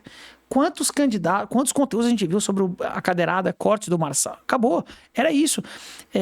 O Marçal perdeu o Instagram dele, gente. Olha, o Marçal teve o Instagram dele excluído, tipo, no 5º dia de campanha. Ele criou um novo e tinha 3 milhões de seguidores em 3 dias. Tipo, não é normal, entendeu? É um cara que sabe o que tá fazendo demais. Então, assim, e achar a lição que tem que ter para nós, né? O digital, cara, ele é um braço importante das campanhas. Ele é uma nova realidade, uma nova camada das campanhas que a gente também não sabe lidar. Se eu chegar aqui e falar, não, sei tudo, ninguém sabe, cara. Como em nenhuma área do digital. A gente tá testando, aprendendo, as coisas estão mudando, o cidadão muda. É igual falar, pô, o lançamento na época que o Érico Rocha lançou lá a fórmula do lançamento. Mudou tudo, cara. Entendeu? Agora a gente já faz lançamento pago, pô, entendeu? Mudou tudo, mudou a lógica do negócio, mudou o porquê fazer, mudou como é percebido isso pelo cara do outro lado. Na campanha digital é a mesma coisa. Antes teve momentos em que a galera tinha que fazer super vídeos produzidos. Hoje tu faz vídeos muito produzidos, o cara rejeita. Ele acha que é propaganda. Aí tu pega um cara que faz uma coisa muito tosca e funciona demais. Hoje tu tem políticos que estão nos polos e vão muito bem nas redes, mas tem um desafio imenso para os políticos de centro, que tem que chamar a atenção e entrar nessa conversação pública sem falar dos polos. Então, é um caldo muito complexo, mas que eu acho que é muito interessante. Pô, de fato. E como que você vê? A gente já conversou isso na última eleição e acho que ainda não era o pico igual agora sobre a IA. Porque tem uns vídeos maravilhosos do Lula e o Bolsonaro andando de mão dada, que eu falo, nossa, é sensacional, os caras se beijando. Cara, eu sou um puta crítico de IA, sabe, assim, em alguns aspectos. Eu considero que, vou separar essa resposta em duas partes, tá? Primeiro, na pergunta da parte que te interessa mais, eu acho. Eu acho que o impacto disso na campanha eleitoral, nós vamos ter um bom impacto, maior do que em 24, mas menor do que o pesadelo que a galera desenha. Eu não acho que vai ser esse monte de deepfakes e tal, por um motivo simples. A gente já não acredita nas coisas. De novo, sempre que tem um movimento... O cara já tá vendo o que Exato, o cara já começa a perguntar. Até quando é real, o cara pergunta, será que essa merda não é IA? Então, assim, eu acho que isso mudou muito. A gente tá muito... Essas tecnologias, elas mudam, mas a população se ajusta a elas. Não sei se vocês lembram de um episódio que tinha uma discussão se era fake ou não, que era do Dória numa cama. Lembra? O João Dória na campanha. Lembro, cara, lembro. era IA ou não era IA? A gente não sabe, né? Agora, olha que interessante. Se isso fosse hoje, o impacto seria muito menor. Muito menor. O cara ia bater o olho e falar IA. O cara não ia nem considerar a hipótese de ser real, mesmo que fosse. Então, assim, isso muda demais. O eleitor mudou, o cidadão muda. Mas alguma percentual da população pode ser afetado? Claro que pode. Não estou dizendo que não pode. Mas, assim, vai ser menos grave do que a gente desenha, às vezes, desse mundo apocalíptico de não, a IA vai... Não, bem menos. Em nível de execução, de entrega. É isso que eu ia trazer. Nesse ponto, eu sou muito crítico à IA hoje. Por quê? Primeiro ponto, a legislação eleitoral no Brasil é muito moderna. Ela proíbe o uso de qualquer criação de imagem sintética do candidato. Então, você não pode ter um avatar do candidato, por exemplo, falando... Não pode. De nenhum jeito, tá? Agora, por que eu sou cético? Eu acho que a gente está piorando com a IA. Eu sou um crítico da... Vamos lá. Eu usar IA para estruturar um processo é do caralho. Eu usar IA para ter uma automação que me ajuda a fazer as coisas melhor e atender melhor, ou ter um puta chatbot do caralho. Brifar, planejar conteúdo. Brifar, planejar, isso aí do caralho. Agora, olha só. Quando eu passo a substituir o trabalho do meu time para alguém... Por exemplo, na minha equipe, eu tenho excelentes redatores no meu time. Eu acho que eles pioraram com a IA. Eles não melhoraram, eles pioraram. Eles no começo usavam a IA para melhorar o texto deles. E depois de um tempo, a IA estava escrevendo para eles. E aí hoje eles nem leem o texto que a IA faz dentro do briefing deles. E aí no final, o que tu tem é um empobrecimento da qualidade do trabalho. Isso eu falo na produção de conteúdo. Mas eu acho que existe uma segunda camada do lance da IA. Tem muita gente pensando com IA e isso leva a gente, às vezes, para os mesmos caminhos.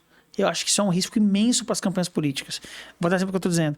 Se nós três pegarmos os nossos próximos IAs, cada um sua IA favorita, eu vou fazer no Manus, ele vai fazer no ChatGPT e tu vai fazer no Perplexity, ok? Se a gente munir das mesmas informações, esses agentes, e falar, por exemplo, eu estou fazendo uma campanha de deputado estadual em Santa Catarina, nessa campanha meu candidato é candidato tal, que já foi prefeito de tal cidade, os caminhos serão muito próximos, no final serão muito semelhantes os caminhos. Isso tem feito, na minha perspectiva também, que a gente veja estratégias profundamente iguais. A gente olha, na verdade tá todo mundo fazendo a mesma coisa no fim das contas, e eu acho que isso deve levar a gente para um caminho de que o não sintético, o não deve ter mais valor na campanha. Claro, o que pode ser escalado deve ser escalado. Tratar dados, com certeza. Caralho. Pô, isso é monstruoso. Hoje, monitoramento, cara, a gente faz coisas com monitoramento que eram impossíveis fazer 3 meses atrás. Por exemplo, pedir para qualquer navegador que tenha um agente de IA, um comment da vida, ler todos os comentários de um post, que pode ter 5.000 comentários, ele vai ler, sei lá, em 1 minuto, e depois eu posso pedir para ele analisar quantitativamente e qualitativamente esses comentários. Cara, isso no passado era trabalho para 10 funcionários e ia levar uma semana.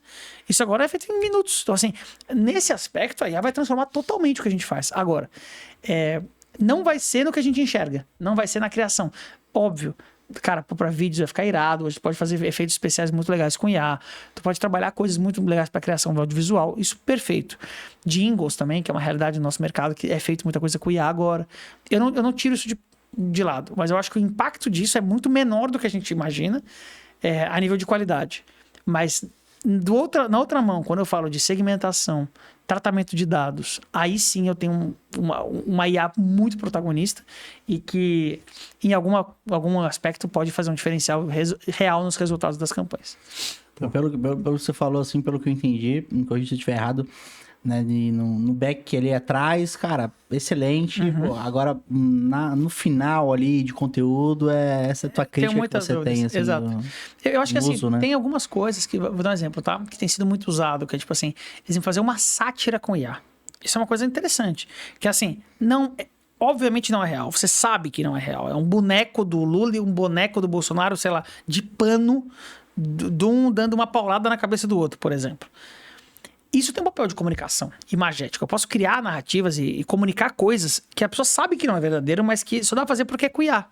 É tipo o Bolsonaro e o Lula tomando cerveja num bar, sabe? É tipo isso. Isso pode me gerar uma crítica política, do tipo, esses caras são farinha do mesmo saco. Estão brigando, mas quando estão aqui, estão juntos. Para isso pode ter uma utilidade. O que eu critico é assim, a gente deixar de pensar para IA fazer. Eu acho que o diferencial do consultor de comunicação, cara, é a experiência, é conhecer vários contextos, é saber encaixar, é ter a noção do que é bom e do que não é bom. Eu vou dar um exemplo bem pontual, cara. Recentemente, eu uso muito IA para tratar entrevistas. Então, eu faço uma entrevista com um candidato sobre a vida do cara e peço para IA organizar essa informação para mim. Então, por exemplo, o Léo nasceu em que cidade, o que ele fez, tal. Me dá um arcabouço do cara ali, tudo que o cara tem, uma nuvem de coisas do cara. E dali eu posso tirar informações que eu quero depois. Então, eu crio um agente e, por exemplo, falo, tem alguma referência na história desse cara que ligue ele a mulheres importantes? Ele vai dizer, por exemplo, a mãe dele foi muito importante na criação do cara. Ele comentou que a mãe dele abriu mão de XYZ para criar... Legal, isso é um puta uso de IA. Agora, eu posso, num caminho que já aconteceu comigo várias vezes, eu pedir para ele, por exemplo, sintetizar em propostas que seriam interessantes trabalhar com esse candidato. Eixos que fariam sentido com a trajetória do cara. E ele trazer coisas que não tem pé nem cabeça. Vou dar um exemplo que eu tô dizendo. É tipo assim, mas é bem bobo. Joãozinho foi preso no passado por furtar uma bicicleta, certo? E aí a IA traz um suprimento depois do tipo assim, que Joãozinho poderia, para neutralizar a história da bicicleta, propor leis mais rígidas para quem rouba bicicleta.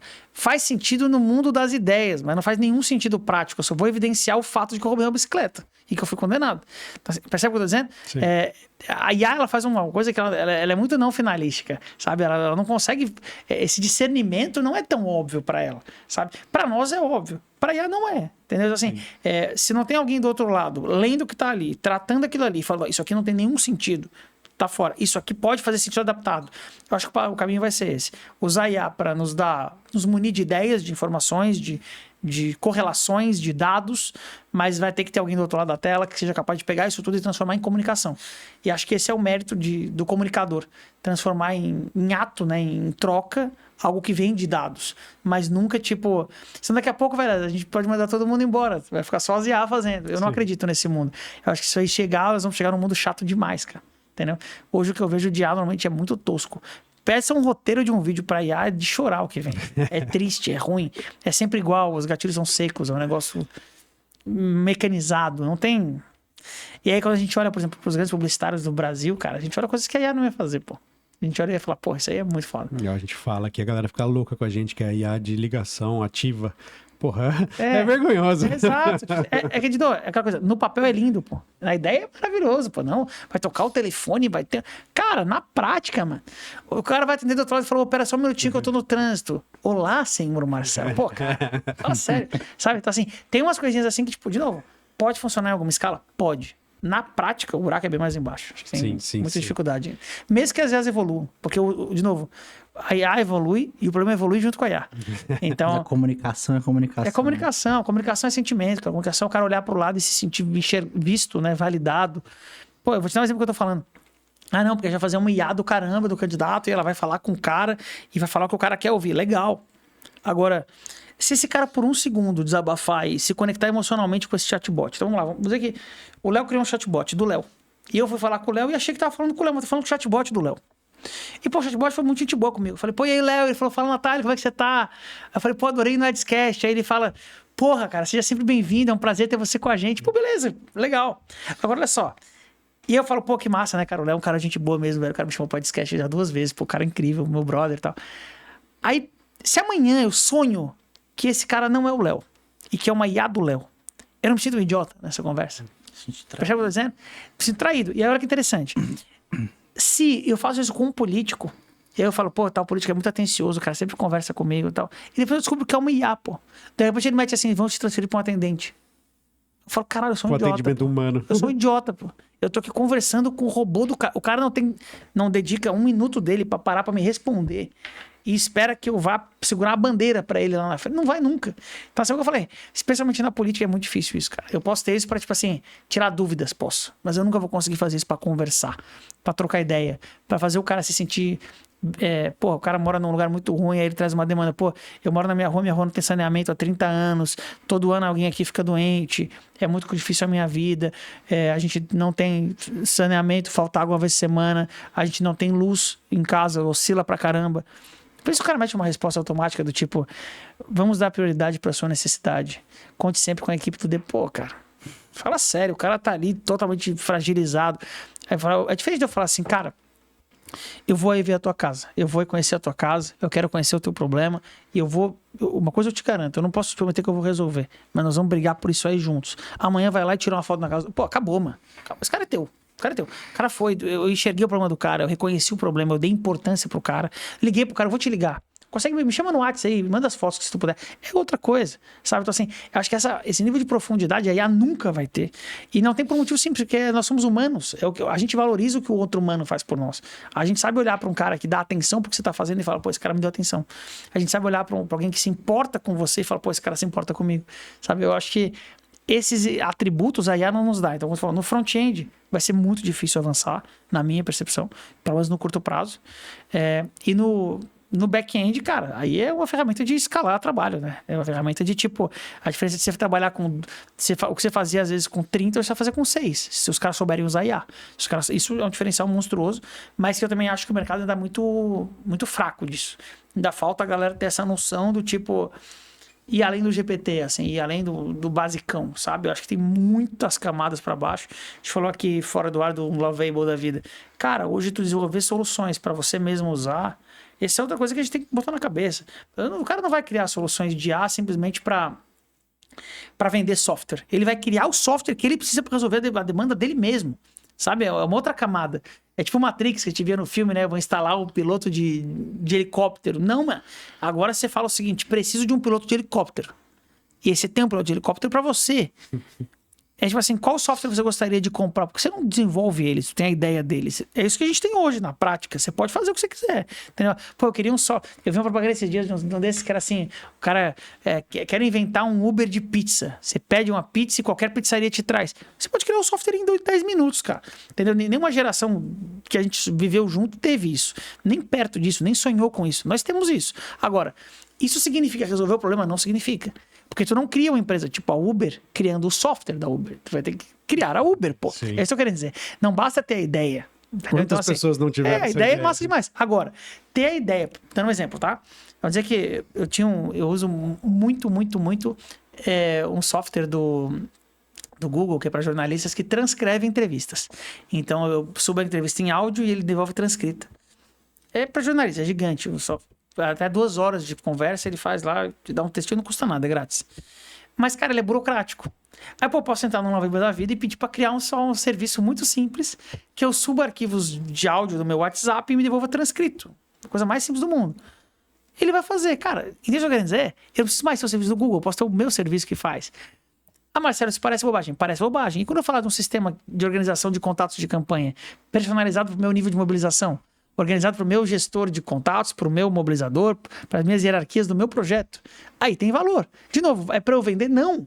É para eu ter um serviço que se eu pedisse anos atrás ia custar 100 mil reais para desenvolver. E agora custa 0. Agora eu mesmo peço aqui, tenho ele rapidamente, peço os ajustes, ele ajusta rápido. Sabe? Tem 1000 camadas. Mas você, Marcelo, tem uma inteligência do mercado que pouquíssimas pessoas têm. Então, talvez você conseguiria transformar uma solução Talvez sim. para essa eleição e replicar. Talvez sim, mas olha que interessante. Pensa que eu criei essa solução para o mercado. Qual é a barreira de alguém copiá-la da ideia pronta? É isso que eu quero dizer.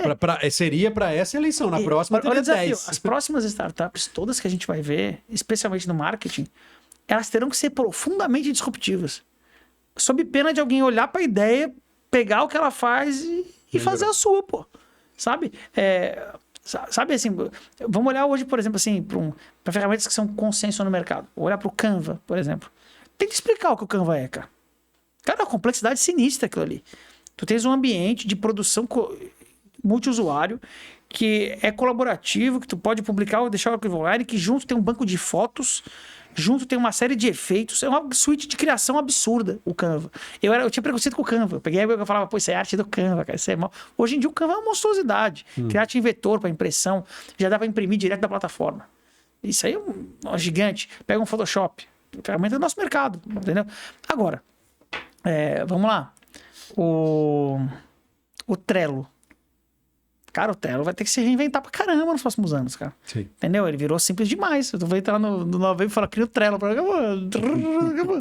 Kanban, a filas e tal. Óbvio, as integrações vão dar robustez e tal. Eu quero dizer o seguinte, é muito difícil de pensar num SaaS hoje, né? Um software como serviço, que vá quebrar paradigmas e tal. Ele vai ter que ter uma infraestrutura que não é mais só de programação. É de algo que ele entrega que só ele entrega. É o da Uber. Eu não tenho só um aplicativo. O aplicativo qualquer um faz. É igual a 99 tem um aplicativo, mas não consegue ter o que a Uber tem. A Uber tem alguma coisa que a 99 não tem. Né? Então, é disso que eu estou falando. Vai além de conceber a ideia. E nisso que eu estou dizendo, que essa parte de produção de software... Pô, vou te dar um exemplo bem bobo, cara. No passado, vamos voltar um ano atrás. Você pegava um cliente e queria fazer um dashboard para ele usando o Visual Studio, certo? Tu tinha que estudar Visual Studio, pesquisar como é que tu vai fazer, como é que tu integra os dados, se tem uma saída de dados da Meta, como é que você puxa a saída de dados. Então, lá, eu pedi para fazer um dashboard, cara. Ele faz para ti em 10 minutos, pô. Sobe na Vercel lá upado, você tem o teu próprio dashboard, que você ia levar horas, anos para fazer um negócio top, bonito. Hoje você faz um dashboard de 5 minutos, cara. Mas eu ainda acho que é você pensando com a sua cabeça. Porque não, assim, claro. A gente tá em 2026 e tem cara que não sabe fazer uma ficha do Google Meu Negócio. Não, mas isso que eu queria dizer. Não, total. E esse é o gap do profissional sabe que tem hoje. pilotar, né, O que eu tô dizendo é isso, a diferencial nosso, e isso é uma coisa que a nossa geração, na minha visão, se deu muito bem. Nós temos tudo 30 e poucos anos aqui. Tu tem quantos? 38. Tu é mais novo que eu, né? Tu tem 30 e... 30. Eu tenho 35. A nossa geração é toda a mesma aqui. Cara, a nossa geração passou por uma transição de off para on. Tu mais do que eu. Eu tive computador daquele que tinha botão turbo. Sim. Sabe? Eu tive internet de escada, né? Tu pegou isso ainda, né? Internet de discador, chegou a usar? Peguei bem no finalzinho. Eu peguei. O meu computador com disquetão. Disquete também tive. Disquete. Mas Não, grande, eu não tive. Grande. Mas olha só que interessante isso, gente. A nossa geração teve a limitação de, por exemplo, assim, vou dar um exemplo. Para nós, aprender a programar era importante. Sim. Eu tive aula de HTML, você programar HTML, sabe, PHP eu aprendi a programar. Tipo, MySQL, porra, olha que loucura isso. Hoje em dia eu fico pensando, cara, para fazer uma consulta no MySQL a gente escrevia 50 linhas, cara. Para consultar um banco. Hoje em dia tu escreve, tu faça uns... Tá vendo? Isso mudou completamente. É óbvio que a gente tem uma vantagem, a gente sabe o porquê faz, sabe como faz, entende o que tem por trás. O raciocínio. Raciocínio muito Sim. mais completo. Sim. Que a geração mais nova, ela vai pular essa etapa. Entende? Ela não tem que pensar como é feito. Ela simplesmente faz, né? Eu acho que é uma vantagem para nós. Entender o porquê é feito, como funciona por trás. Pô, por exemplo, entender o que é um banco de dados. Acho que a galera mais nova tem dificuldade de entender o que é um front-end, um back-end e o que é um banco de dados. Se o banco de dados ele é local ou se ele é remoto. Sim. Sabe? Vou dar um exemplo muito bom, que foi uma coisa que não mudou, eu estava fazendo esses dias. Fazer um site ficou muito mais fácil. Sim. Agora, a lógica de DNS e hospedagem não mudou. É igual. Ou seja, ainda é uma coisa que quem aprendeu antes tem um pouco de vantagem. Sim. Que é uma bobagem. Sim. Mas é uma coisa que não mudou. Sim. O cara pode falar, não, beleza, faça um site pra mim, entendeu? Agora aponte o DNS. O que é DNS, cara? Onde eu faço isso? DNS de quem? Como? Onde? Quando? Percebe? É esse tipo de coisa. É um tecnicista que antes pra nós era o começo. Hoje pro cara é o final, pô. Hoje a última etapa do processo dele é apontar o DNS. O cara já tem o site, Já mas, tem o site, mas não tem nem o domínio. Nem o domínio. A gente fazia o contrário. Fazia um domínio, registrava uma hospedagem, acessava um FTP usando um FileZilla da vida, subia o Cpanner. site. Sabe, era um drama, cara. Volta ao mundo, link quebrava. Hoje em dia, não. Então, assim, é o que eu falei, a gente tem uma visão muito mais estrutural do processo e essa galera tem uma visão muito mais prática. Eu acho que quem conseguir, como você falou, pilotar essas IAs vai ser o coisa. E até porque nós vamos ter vários corte de qualidade. Hoje, quantas IAs a galera tá usando? 50. Vão ficar 50 no mercado? Eu, por exemplo, eu uso pra caramba o Perplexity, adoro, acho o máximo. E o ChatGPT também uso muito. Agora, pô, já usei outras, assim, usei uma vez, duas, três. Mas aí que tá, cara, conversando com o Alan, com a galera que fala muito de AI, processor, cara, tem 1 milhão. Só que tu vai usar quantos, cara? 4, 5, 6, cara, ele lá. As outras que vem a gente vai lá, chega primeiro, entende e tal. Mas, cara, a que tem maior brand vai ficar, igual você usou o exemplo do Manos ali. Cara, a gente usou por um tempo, hoje, cara, parado. Não demos continuidade, tá? Então, muito isso que vai acontecer é isso. Eu acredito que tem as usabilidades, as que se destacam mais, que vão sempre sair na frente. Mas a gente não vai abraçar o mundo, porque se a gente quiser abraçar o mundo, a gente tá E vai chegar um ponto que nós não vamos mais saber que estamos usando IA. Que nós vamos usar sem saber que estamos usando. A gente sobe anúncios na meta, a gente tá usando IA o tempo inteiro, velho. Mas não tá escrito lá. Não nós estamos usando há anos. Tem machine learning bombando, ó, a fase de aprendizado. O que é fase de aprendizado, pô? Entendeu? É machine learning rolando ali. Eu tô testando, validando hipótese e acelerando. Agora, de novo, vai ser cada vez, na minha visão, menos consciente o uso de IA. Então vai ser, por exemplo, assim, eu quero... O cara entra... Não, é bem bobo. O cara entra no Photoshop, no Lightroom hoje, e fala, pô, trate a... tire meus olhos vermelhos. É IA, pô. É IA, não é um fio. É IA, pô. A foto tá escaneando a imagem, vendo onde estão os olhos, tratando. É IA. Mas você não tem a percepção de estar tratando como IA. Você só mandou resolver, ele resolveu. Eu acho que isso vai pesar muito também. Mas assim, no nosso campo eleitoral, como eu falei, isso vai impactar muito pouco nesse mundo. Vai impactar muito, como eu falei, na parte generativa, pro lado bem e pro mal, mas eu acho que a correção disso vem no próprio usuário, que vai olhar para isso e vai falar, peraí, isso aí que pode ser falso. Educação digital, né? Regramento, letramento digital pra galera.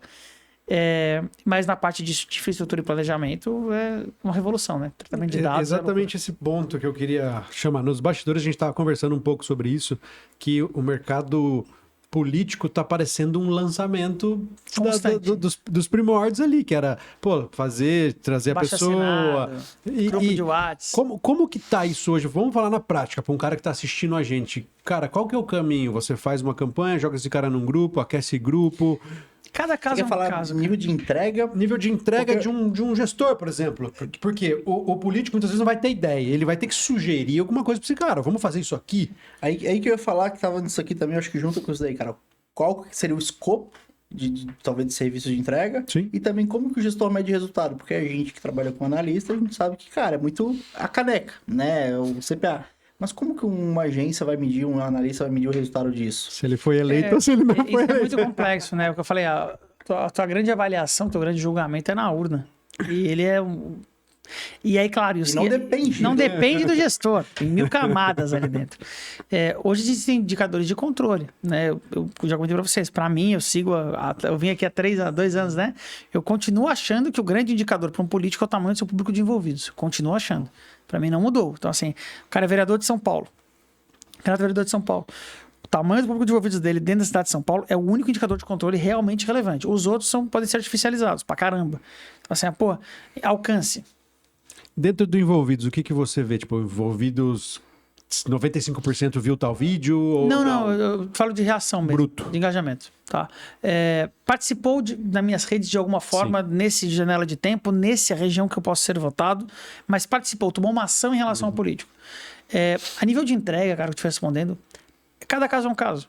Vamos dar alguns exemplos aqui. Vamos pensar num grande case digital. Pensando no Nicolas Ferreira. Ele não faz nada disso. Não faz abaixo-assinado, não faz captação de lead, não faz prestação de serviço, nem impulsiona no conteúdo principal dele. Mas é fora da curva ele também. Total. Agora, sim, vou te dar um outro exemplo. Tem políticos que eu ganhei alguns prêmios no ano passado com uma campanha relacionada à causa animal, de uma vereadora de Recife. Ela fez um trabalho na pré-campanha de prestação de serviço para a causa animal. Então tinha lá carona pet, denúncia de maus tratos, cadastro para doação de animais. Tinha uma série de serviços que nós prestávamos. Mas isso surgiu de vocês ou eles já executavam o serviço na prática no gabinete, mas não tinha um fluxo claro sobre isso. A gente criou um lugar chamado Central Animal, um site. Dentro desse site, as demandas chegavam por esse site. Lá tu tinha uma landing page com seus endpoints e páginas de cadastro. Legal. Uma vez cadastrado, o cara era chamado para um grupo de WhatsApp, mas ele disparava um fluxo interno no gabinete de resolver aquela demanda e organizar no CRM o que eu fiz, qual serviço eu prestei. Essa vereadora, ela fez 15 mil votos em Recife, a mulher mais votada da história, num trabalho profundamente digital, que não está ligado, nesse caso, a envolvimento, a engajamento, está ligado à prestação de serviço e CRM nessa base, tratamento dessa base. Então, eu uso o tráfego para apresentar os serviços que eu posso prestar, presto serviço e mantenho relacionamento para que esse relacionamento vire voto. É um caminho. Mas esse é um dos caminhos. Eu tenho hoje, por exemplo, grupos de WhatsApp, por exemplo, políticos mais nos campos ideológicos têm muita facilidade em criar essas comunidades digitais. Por exemplo, time da direita Maranhão. Eu tenho lá 50 grupos com 1.000 pessoas numa lógica de lançamento e que lá na frente, quando começar a campanha, eu tenho um puta represamento de caras que não é que votam, mas podem votar em mim. Então, assim, tem 1000 caminhos, todos muito semelhantes com esses processos de lançamento, porque tem um ponto muito semelhante com o lançamento. Nós temos uma escassez de tempo. A campanha tem 40 dias. Então, assim, você vai votar. Teoricamente, você é obrigado a votar no Brasil. Teoricamente, ainda que a abstenção tenha batido 30% na última eleição, 20 e tantos por cento, a gente, teoricamente, é obrigado a votar. Você vai para a urna. O que eu tenho é que te convencer para quando você chegar lá, você escolher o meu. É mais ou menos o seguinte, é como se eu fosse vender a caneca, mas todos vão comprar uma caneca no dia 2. Eu quero que você compre a minha e não a dele. Eu não preciso convencer a comprar. Eu preciso convencer a comprar a minha. É um pouco diferente. Cara, assim, é uma lógica... Imagina você controlar 50 grupos com 1.000 pessoas. Cara, é uma loucura. Uma loucura. É isso. Os grupos são fechados normalmente, né? Não são grupos abertos. Só publica o autor igual um grupo de lançamento. Sim. Mas você trouxe um ponto interessante e eu queria te fazer uma pergunta também que a gente conversou antes de começar aqui. Que você falou, ali na questão do animal, você trouxe as pessoas para a base, viraram leads num CRM, mas na nossa conversa mais cedo você falou que hoje o API oficial não pode ser para política. Isso, esse trabalho vai ser braçal. Vai ser 1 a 1. É 1 a 1. Nesse caso, como foi feito no tempo, na pré-campanha, ele foi transacional. O cara me chamava porque abria a demanda, ele já abria uma conversa com alguém do gabinete. O cara respondia e encaminhava a solicitação dele. Daqui 5 dias eu resolvia a questão dele. Aí eu falava, deu tudo certo e tal. Manual. Por isso que são 8 mil e não são 80 mil. São 8 em 7 meses, 10 meses. Então assim, tu foi fazendo 1.000 por mês, sei lá, faz 30 por dia, né? Então tu vai construindo. Mas uma essa dúvida. Base. Você não pode ter um número com API oficial ou não pode fazer disparos e ter custo com isso? Você não pode usar a API oficial, você pode usar o número business, Caralho, pode. Vai cair você pode porra. ter um business. Cara, hoje como que a galera faz? Eu vou dizer como eu oriento a fazer, tá? Eu costumo orientar um grupo, um contato, um telefone que é só passivo, ele não abre novas conversas. Ele serve para responder, serve para atendimento. Então, por exemplo, ele pode estar plugado numa solução de resposta, sei lá, tipo um ManyChat da vida, ok, entendeu? Ele pode estar integrado num canal, mas ele é totalmente passivo, 100% passivo. Ele serve para receber e responder. Tu me chama, eu te respondo. Agora, você me chamou, abriu a demanda, você me chamou e eu tratei com você. Daqui 10 dias eu preciso voltar em ti para falar de outra coisa. Eu tenho outros números para fazer esse chamado. E eu posso ter, sei lá, o gabinete do Marcelo 1, 2, 3 e 4. Para quê? Para fracionar esses atendimentos, para evitar essa curva de chamados. Eu dei um exemplo aqui do Ricardo Pastrana, aqui de Florianópolis. O cara tem um trabalho incrível de prestação de serviço. Incrível. E ele teve esse mesmo problema. Foi banido várias vezes, mesmo sem fazer nenhum disparo grande. Mas porque o cara abria conversas individuais, tipo 80 por dia. Então, aí ele perdeu o número várias vezes. Aí até que chegou nesse modelo. A gente pode ter um número aqui, mas tem que ter um número para chamar. Eu recebo por aqui, trato por aqui. Mas eu preciso chamar o Léo, e ele não me chamou hoje, eu chamo por outro número. É uma gambiarra, né? Mas eu estou dizendo, não é uma ferramenta pensada para política, né? Sim, não é. Sim, o caminho, mais do que nunca, para as contas políticas, é você usar tráfego para começar as conversas. Usar o tráfego para que ele converse a conversa comigo, e uma vez que ele conversa comigo, aí tudo bem, eu estou na regra, eu não abri a conversa. Ele abriu comigo e eu estou conversando com ele, entendeu? E essa conversa, mas amanhã eu não chamo ele. Mas enquanto ele me chamou, eu dou o máximo de atenção, eu trato ele como se fosse a rainha da Inglaterra. O cara sai daqui falando, chamei o deputado me atendeu maravilhosamente bem. E se eu precisar dar uma devolutiva para ele daqui 10 dias, é por outro contato. Que vai ser, aqui é da equipe do deputado tal, tô te chamando para te dar um retorno, para dizer que deu tudo certo na tua solicitação, ou que não deu tudo certo. E, novamente, se ele voltar, se ele me chamar de novo, tudo bem, eu tenho um time para dar atenção na hora que ele chamou. Não para, tipo, represar, que é o que a galera fazia. Represava 20 mil contatos para chegar lá na campanha e ter que chamar os 20 mil. Esquece, cara, isso aí acabou. Isso aí é um mundo que ficou muito para trás. Gerava um volume muito antes e depois Exatamente. Agora não, agora eu vou ter que ir tratando esse dado, até para que eu qualifique esse dado e saiba o seguinte, pô, o Léo não é só um cara que me chamou. O Léo é o cara que foi atendido, que gostou e tal. Para que quando? Daqui a 6 meses eu só consegui chamar, passar a mão no telefone, eu vou ligar pro Léo, eu não vou dar um WhatsApp. Eu vou falar, Léo, pô, lembra de mim, cara, pô, vamos falar com você, mano. Pô, eu sou candidato à seleção, que eu tô ligando pra te lembrar. É uma seleção depende de gente como você, que briga pelos animais, que sabe que essa é uma briga que vale a pena. Pô, é um cara que conhece o cara, já tem uma qualificação imensa nesse processo. Vai ligar com o IA. Não, tô brincando. Não, vai ligar. Vai botar o deputado sentadinho, o caderninho na mão e vai ligar. O Léo, que você ajudou lá atrás, que o cachorro dele tava doente, precisava de uma carona pra cidade lá e tal. É quase que um fluxo comercial e você tem que dar as levantadas de mão ali, as ativações pra não ficar esquecido. Relacionamento, cara. Relacionamento. A maior perspectiva que a gente pode ter aí, quando a gente fala de conexão emocional, tem a ver com... O deputado é meu amigo, o deputado é meu parceiro, conhece meu problema, me ajudou. É um cara atencioso, cuida das pessoas, cuidou de mim, me ajudou, se importou comigo. É sempre por aí. Pô. E a gente tá falando agora, esse episódio vai ser agora em fevereiro. Tu acredita que esse é o melhor momento agora da gente já... Porque você falou ali como medir o resultado, você falou, cara, até hoje você acredita que é questão do público de envolvimento. Só que não adianta eu fechar um candidato, uma oportunidade lá na campanha e vender lá, né? E rodar a campanha lá. Tipo, adianta, mas vai dar um bom, né, resultado, talvez não... Aí, como falei, tem muitas camadas, Léo. O público de desenvolvimento é o melhor indicador. Agora, vamos lá. Participaram das minhas redes, discutiram comigo, interagiram comigo 90 mil esse mês. Agora, tem mais valor se esses 90 mil interagem comigo há 10 meses ou se eles se relacionam comigo há um mês. Se não, bastava um candidato viralizar um vídeo e ele estava eleito. Ele quebraria a minha teoria rapidamente. Né? Agora, qual é a minha capacidade de fazer com que você se mova em relação a mim e que você continue fazendo isso no mês que vem e que você faça daqui a 2 meses, daqui a 3, daqui a 4, daqui a 5, daqui a 6, para que na hora que você tiver que ir para a urna, seja tão óbvio e tão natural que você vote em mim, que esse processo se manifeste. Como eu falei, nós temos casos no Brasil de deputados que não fizeram 10 mil votos, 20 mil, deputados fizeram 300 mil votos para deputado. Porque deputados que fizeram 1 milhão de votos para deputado. O cara podendo votar entre 500 candidatos, 1 milhão de pessoas escolheram um cara para votar. E isso não se faz com pedidor de voto na rua, não é assim. Isso se faz com a capacidade de conversar, talvez com 4 milhões, constantemente, diariamente, para que esse 1 milhão que de fato na hora de ir para a urna fala, não, vou votar naquele cara, conheço o cara, acompanho o trabalho dele, o cara é trabalhador, o cara é dedicado, vou votar nesse cara. É um pouco disso.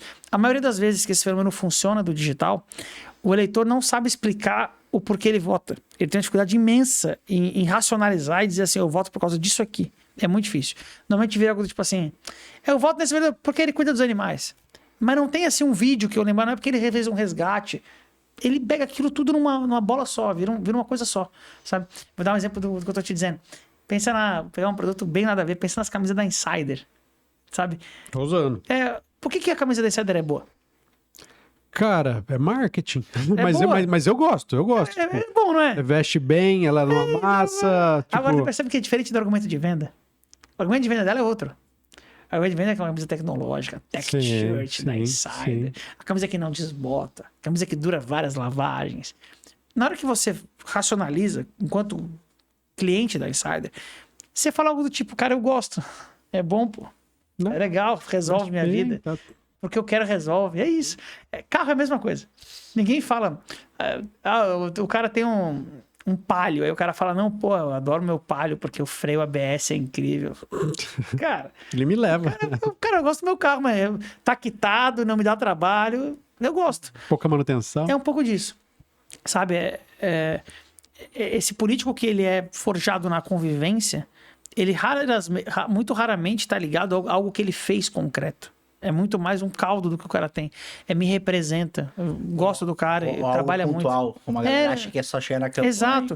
Não tem a bala de prata. Não tem tipo assim, ó, nesse dia eu decidi votar. Não tem. O cara conviveu... Vamos lá, de novo, falou do Nicolas Ferreira. Será que o mineiro dependendo dos vídeos que o Nicolas postar na próxima semana, ele vai decidir se vota no Nicolas? Claro que não. Se a eleição fosse hoje ou fosse daqui a 6 meses, provavelmente o Nicolas faça algo muito parecido em nível de votos. Não estou falando que ele não possa melhorar ou fazer mais coisas, estou dizendo o seguinte, já existe lá um eleitorado imenso disposto a votar no Nicolas para deputado federal de novo. Por quê? Porque esse cara está presente, fazendo a mesma coisa que ele fazia há 5, 6 anos. O Nicolas não mudou. Quando era vereador, quando é deputado federal, o Nicolas Ferreira é o cara que representa um conjunto de valores daquelas pessoas e tá tudo bem. Ninguém fala assim, não vou votar no Nicolas porque ele fez poucos projetos de lei desse ano. Isso não existe. Porque não tô nem aí que ele faz projeto de lei. O cara tá preocupado que o Nicolas defenda a visão de mundo, os interesses, o jeito de viver que aquele cidadão enxerga importantes. Ele é um soldado pelo que eu acredito, ele é alguém brigando pelo que eu defendo, sabe? Mas a política tem esse vício da racionalidade. De tipo, eu sou o deputado federal que mais enviou recursos para a região do Vale do Ribeira.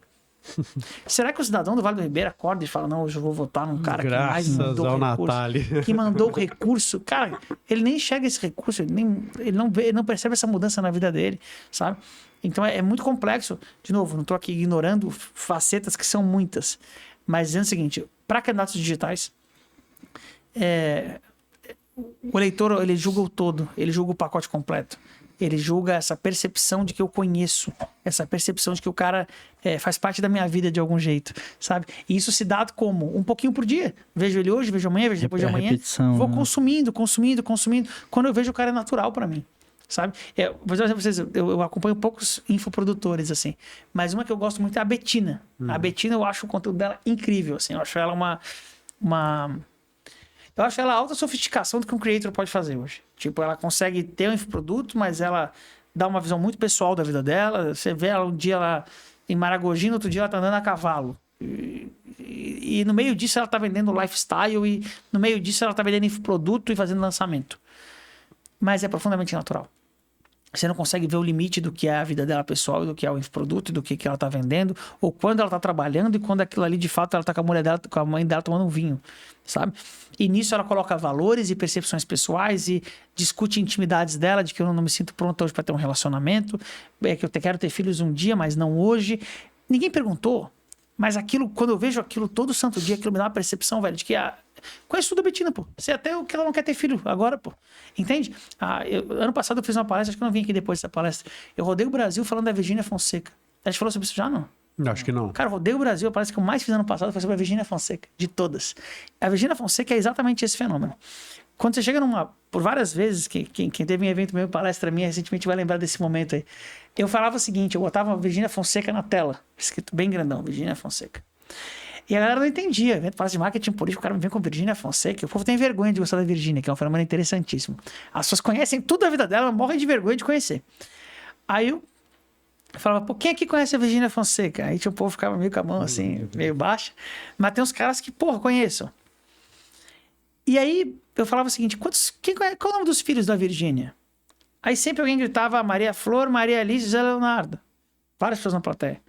Aí eu falava, qual é o nome do marido dela? Eu já sabia que ela tá divorciada, mas aí os caras falavam, não tem marido, ela tá, é ex. Qual é o nome do ex-marido? Aí os caras falavam, Zé Felipe. Qual que é o nome? Eu falava, qual que é o nome do ex-sogro? Leonardo. E da ex-sogra? Aí falavam lá o nome que eu não lembro agora. E o que ela faz da vida? Ela é influencer, mas ela tem uma marca, não tem? Tem o Pink, do quê? De perfume. E ela tá namorando um cara, não tá? O Vini Júnior. E aí isso ia rolando. Eu ia fazendo perguntas, o povo devolvendo. Cara, as pessoas sabiam tudo da vida dela. Qual o signo da Virgínia Fonseca? Caralho. Áries. Alguém gritava lá no fundo. Cara, o louco é que a Virgínia Fonseca nunca fez um vídeo contando isso. Ela nunca fez assim, oi, eu sou a Virgínia Fonseca, eu tenho 3 filhos. Ela conta aquilo, pouco a pouco, todo santo dia.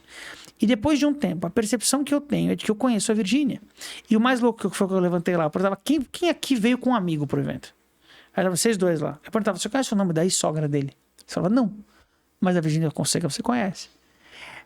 A minha teoria é a seguinte, que os políticos, assim como os influenciadores, existem influenciadores. O Whindersson é influenciador. O Felipe Neto é influenciador. A gente sabe o nome do filho desses caras. A gente sabe que eles são famosos, tal. O Felipe Neto, acho que sabe que ele é famoso, tal. Mas é muito... Pablo Marçal, você sabe o nome dos filhos do Pablo Marçal? Eu não sei. Ainda que eu veja ele muito. Agora, existe um nível de influenciador que ele foi para uma camada que eu acho que a Betina comigo é esse caso, eu acho que a Virgínia Fonseca, eu nem sigo ela, eu sei tudo isso dela sem seguir ela, porque a minha esposa segue.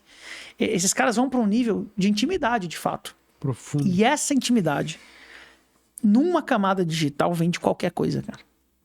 É por isso que a Virgínia faz live de vendendo perfume e os caras ficam o dia inteiro comprando perfume e vendem milhões. Por quê? Porque eu não trato mais a Virgínia como um criador de conteúdo. Eu trato como alguém que eu conheço. Eu sei que o filho dela ficou doente. Eu sei que ela separou do marido. Eu sei tanta coisa dela que é como se fosse alguém que eu conheço, é um amigo meu. Nesse mundo que eu achei tão sozinho com o celular na mão, se eu tenho um político, o Nicolas, ok? Ou alguém da esquerda, sei lá, o Janones, que constantemente conversa comigo, defende a minha visão de mundo, valida a minha percepção. Eu falo, pô, eu não gosto do político tal. Aí esse cara vem aqui e fala, o político tal não presta. Pô, eu que concordo com o Nicolas ou o Nicolas que concorda comigo? Percebe? E quando isso vai se misturando dia após dia, dia após dia, dia após dia, no fim de um mês, no fim de um ano, no fim de 10 anos, o que esse cara tem comigo? Intimidade. Eu sei o que ele pensa. É como se eu falasse o seguinte, amigos. O Nicolas pensa como eu penso, e não eu penso como o Nicolas. O Nicolas valida o que eu penso no meu campo de visão, na minha visão de mundo. Isso tem um valor, cara, político que é imensurável. Aí vocês podem falar, Marcelo, mas isso aí funcionou? Vocês moram numa cidade que tem um prefeito desse perfil. Sim. Topázio Neto é esse caso. Sim. As pessoas não sabem porque elas gostam dele. Elas gostam, mas não sabem por que gostam. Isso acontece no Brasil todo. Esses prefeitos ditos tiktokers que a gente acompanha nas eleições passadas, aí tem vários no Brasil todo. Eles têm uma coisa em comum, foram reeleitos. E foram reeleitos com margens imensas de voto. Você está falando de Dr. Furlan em Macapá, está falando de Eduardo Braide em São Luís, está falando de JHC em Maceió, está falando de João Campos em Recife, está falando de Topázio Neto em Florianópolis, está falando de Rodrigo Mangue em Sorocaba. Ah, mas esses caras, os caras foram reeleitos. E foram reeleitos com aprovações do tipo 70%, 60% em primeiro turno. Eles amassaram nas urnas. A gente pode ir para um caminho, já são bons prefeitos. Não é essa a discussão. A discussão é a seguinte: prefeitos que comunicaram suas gestões diariamente, prestando serviço durante 4 anos, na hora que foram para a urna, ninguém falou, eu voto no Topázio por causa do binário da UFSC que a gente está aqui do lado. Ninguém fez isso. O cara falou, você vota no Topázio, eu voto. Vota por quê? Porque ele é um bom prefeito. Mas por que ele é um bom prefeito? Porque ele é trabalhador. Por que ele fez? Sei lá, o cara trabalha todo dia, trabalha muito. Sim. É uma percepção que parte dessa intimidade com o cara. O cara hoje vê o Topázio, o cara sabe o tipo de calça que o Topázio usa, o tipo de camiseta que ele usa. A repetição, a intimidade, Total. tudo isso daí. É um caldo só. Não, você trazendo isso, cara, pra mim foi muito claro de fato, né? A percepção é muito forte, forte, E olha o papel cara. do tráfego nisso, cara. De garantir essa presença, garantir que o cara que me engajou comigo ontem engaje amanhã, que ele se permaneça me vendo, me manter no feed desse cara. Porque olha só, se o alcance não vale nada, que a gente falou aqui atrás, ser visto não vale nada. Qualquer um paga e é visto, ok? Agora, ser visto por um cara que engajou contigo nos últimos 6 meses, para garantir que ele continue te vendo, isso tem muito valor. Então, assim, parte disso. A estratégia digital, o coração do que a gente está falando, do que a gente faz é o que a gente está falando aqui. Sim. Mas as camadas, a técnica, qual é a jornada desse cara, isso pode ser personalizado para um político que tem ideologia ou não, que presta serviço ou não, que está no executivo e, portanto, tem muita pauta como um prefeito ou não. Para um cara que não é político ainda, mas que quer se posicionar para ser candidato, é outra jornada. Então, assim, e é por isso que eu trago, é um mercado imenso. Porque você não tem receita de bolo. Você não pode simplesmente chegar e fazer. É muito diferente, são políticos diferentes, contextos diferentes e, por último, estados diferentes. Eu tenho um colega da Arlan Campos, um base profissional, que esses dias esteve no evento juntos, ele fez uma exposição sobre como ele está trabalhando num projeto, se eu não me engano, em Rondônia. E, cara, você tem que considerar, por exemplo, os índios em Rondônia. Eles são uma audiência importante, eles são, sei lá, 30% do estado está em assentamentos indígenas. Isso muda de estratégia digital. Eles até têm celular, mas será que o hábito de consumo é igual ao nosso? Será que esse cara que é índio, quando vê um deputado federal lá de terno e gravata no Congresso, se enxerga nesse cara? Sim. Para ouvir esse cara. Sim, não. Entende o que eu tô dizendo? Não, e a gente tem um exemplo aqui. Eu odeio política. Eu vejo os vídeos do Topázio. É o que eu tô dizendo? Porque pra gente não é política. É o único, exato. Entendeu? Porque, ele presta assim, serviço. E muitas vezes eu não concordo com o que ele tá falando, mas é um vídeo leve, é um vídeo bom de assistir. E de alguma forma, o Topázio te presta um serviço quando ele faz isso. Eu costumo dizer que as pessoas vivem melhor em Florianópolis se assistem os vídeos do Topázio. Se você mora aqui, é melhor seguir o prefeito. Por quê? Porque ele vai te explicar algumas coisas. Como vai ser o Réveillon, como vai ser o Carnaval, se a via fecha ou se a via abre, se nós vamos... Como tá, quando abre a duplicação da SC401, isso o prefeito se ele faz isso, ele tá me entregando algo todo dia. Cara, isso que você tá trazendo é muito fato. Eu muitas vezes quero saber alguma coisa de Floripa, cara. Perfeito. Ou vou no Floripa Mil Grau, ou vou ali, porque às vezes não tem outro meio de comunicação. Exato. Minha mulher sempre pesquisa Vocês Leão, vi no imaginam Topázio, isso mas numa capital. Vocês imaginam isso numa cidadezinha de 30 mil habitantes? Que o prefeito, gastando uma micharia em anúncio, consegue estar todo dia no feed da galera, prestando serviço, comunicando a cidade, comunicando a cidade. poder... Ele engole o jornal, ele engole a imprensa. É uma coisa maluca. Então, assim, o grande ponto, e acho que talvez seja a moral da nossa conversa toda de hoje. Por que esse é um bom mercado? E por que profissional de comunicação digital, o cara que trabalha digital com qualidade, tem que olhar para isso? Não tem um método definitivo. Não tem uma fórmula definitiva.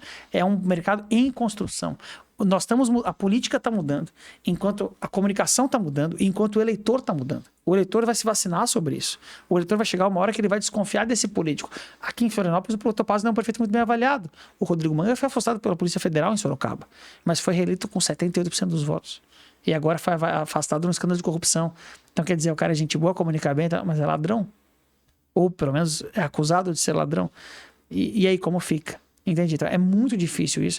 É um caldo extremamente complexo, mas que profissionais que têm essa visão sistêmica, que consigam olhar para o digital de cima, vão ter um campo de atuação infinito. Porque todo vereador, todo deputado, todo prefeito, no curto ou no médio prazo, precisa desse profissional do lado dele. Que mentoria, hein? Temos que fazer um quadro. Yeah. Marketing político, uma vez por mês. Porque, pô, isso aqui nós vamos ficar aqui mais Eu 2, 3 fico feliz horas. que rende, vocês falam com gente tão boa aqui. A gente já veio em fevereiro já, pra depois desse ano ainda trazer, porque chega na pré-campanha ali também deve ser uma loucura, né, cara? E... Já tá bombando, cara. A gente já tá em pré-campanha, na verdade. Não, na Com campanha, essa nova regra eleitoral, cara, acabou uma eleição, começa uma nova próxima, né? Um negócio que... A política se adaptou muito a isso também. A política se ajustou para esse fluxo. E hoje isso fez com que eles também abrissem um novo mercado, que é os mandatos. O cara no mandato quer ter comunicação de primeira qualidade, entendendo que essa vai... Isso é importante até para o cidadão ter prestação de contas, saber o que o político que ele votou está fazendo, né?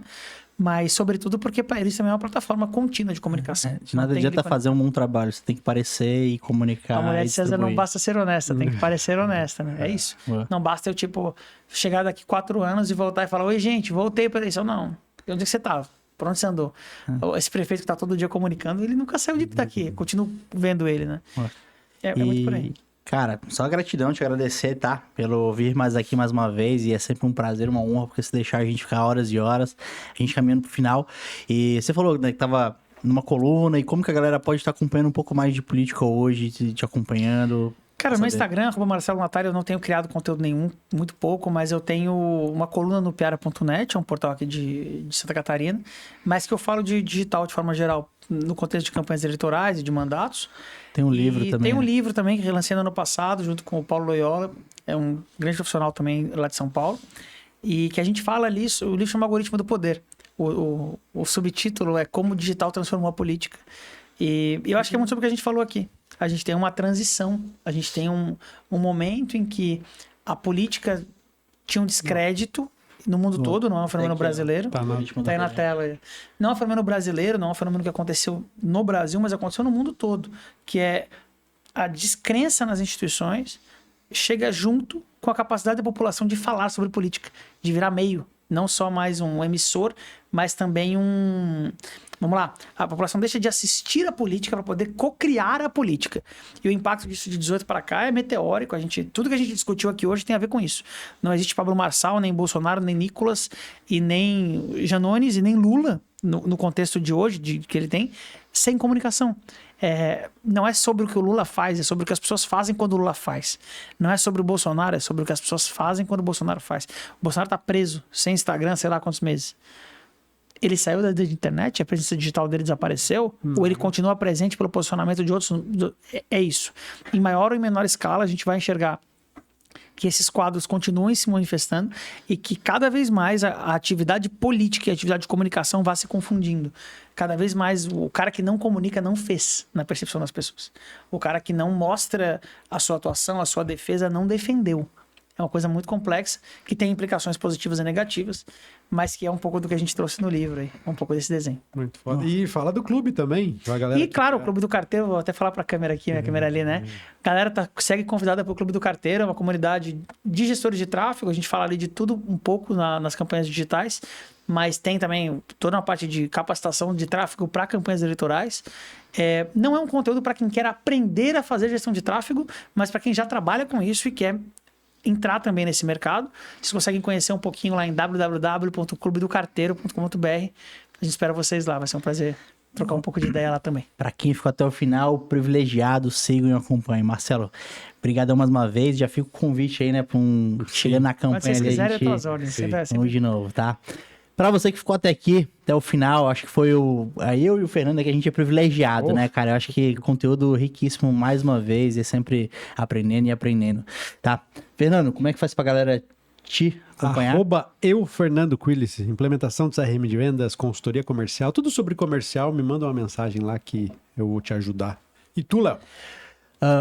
Léo Junks, qualquer rede social, pode mandar um oi, tudo que você precisar sobre crescimento de agência, processos, clube, a gente tem, tá? Um grupo de negócios, cara, eventos, pode mandar um oi lá que o nosso objetivo é servir você. E você que ficou até aqui, né, chegou até o final, como é que é, Fernando? Não se esqueça de se inscrever. Inscreva-se no canal, um botãozinho aqui abaixo. Você faz esse projeto crescer cada vez mais e a gente trazer cada vez mais convidados aí, conteúdo de altíssimo valor. É isso aí. Toda quinta-feira, às 19 horas, um episódio tão bom quanto esse. A gente se vê na próxima quinta-feira. Obrigado, Marcelão. Valeu pessoal. Tamo junto. Valeu. Sempre um prazer encontrá-los.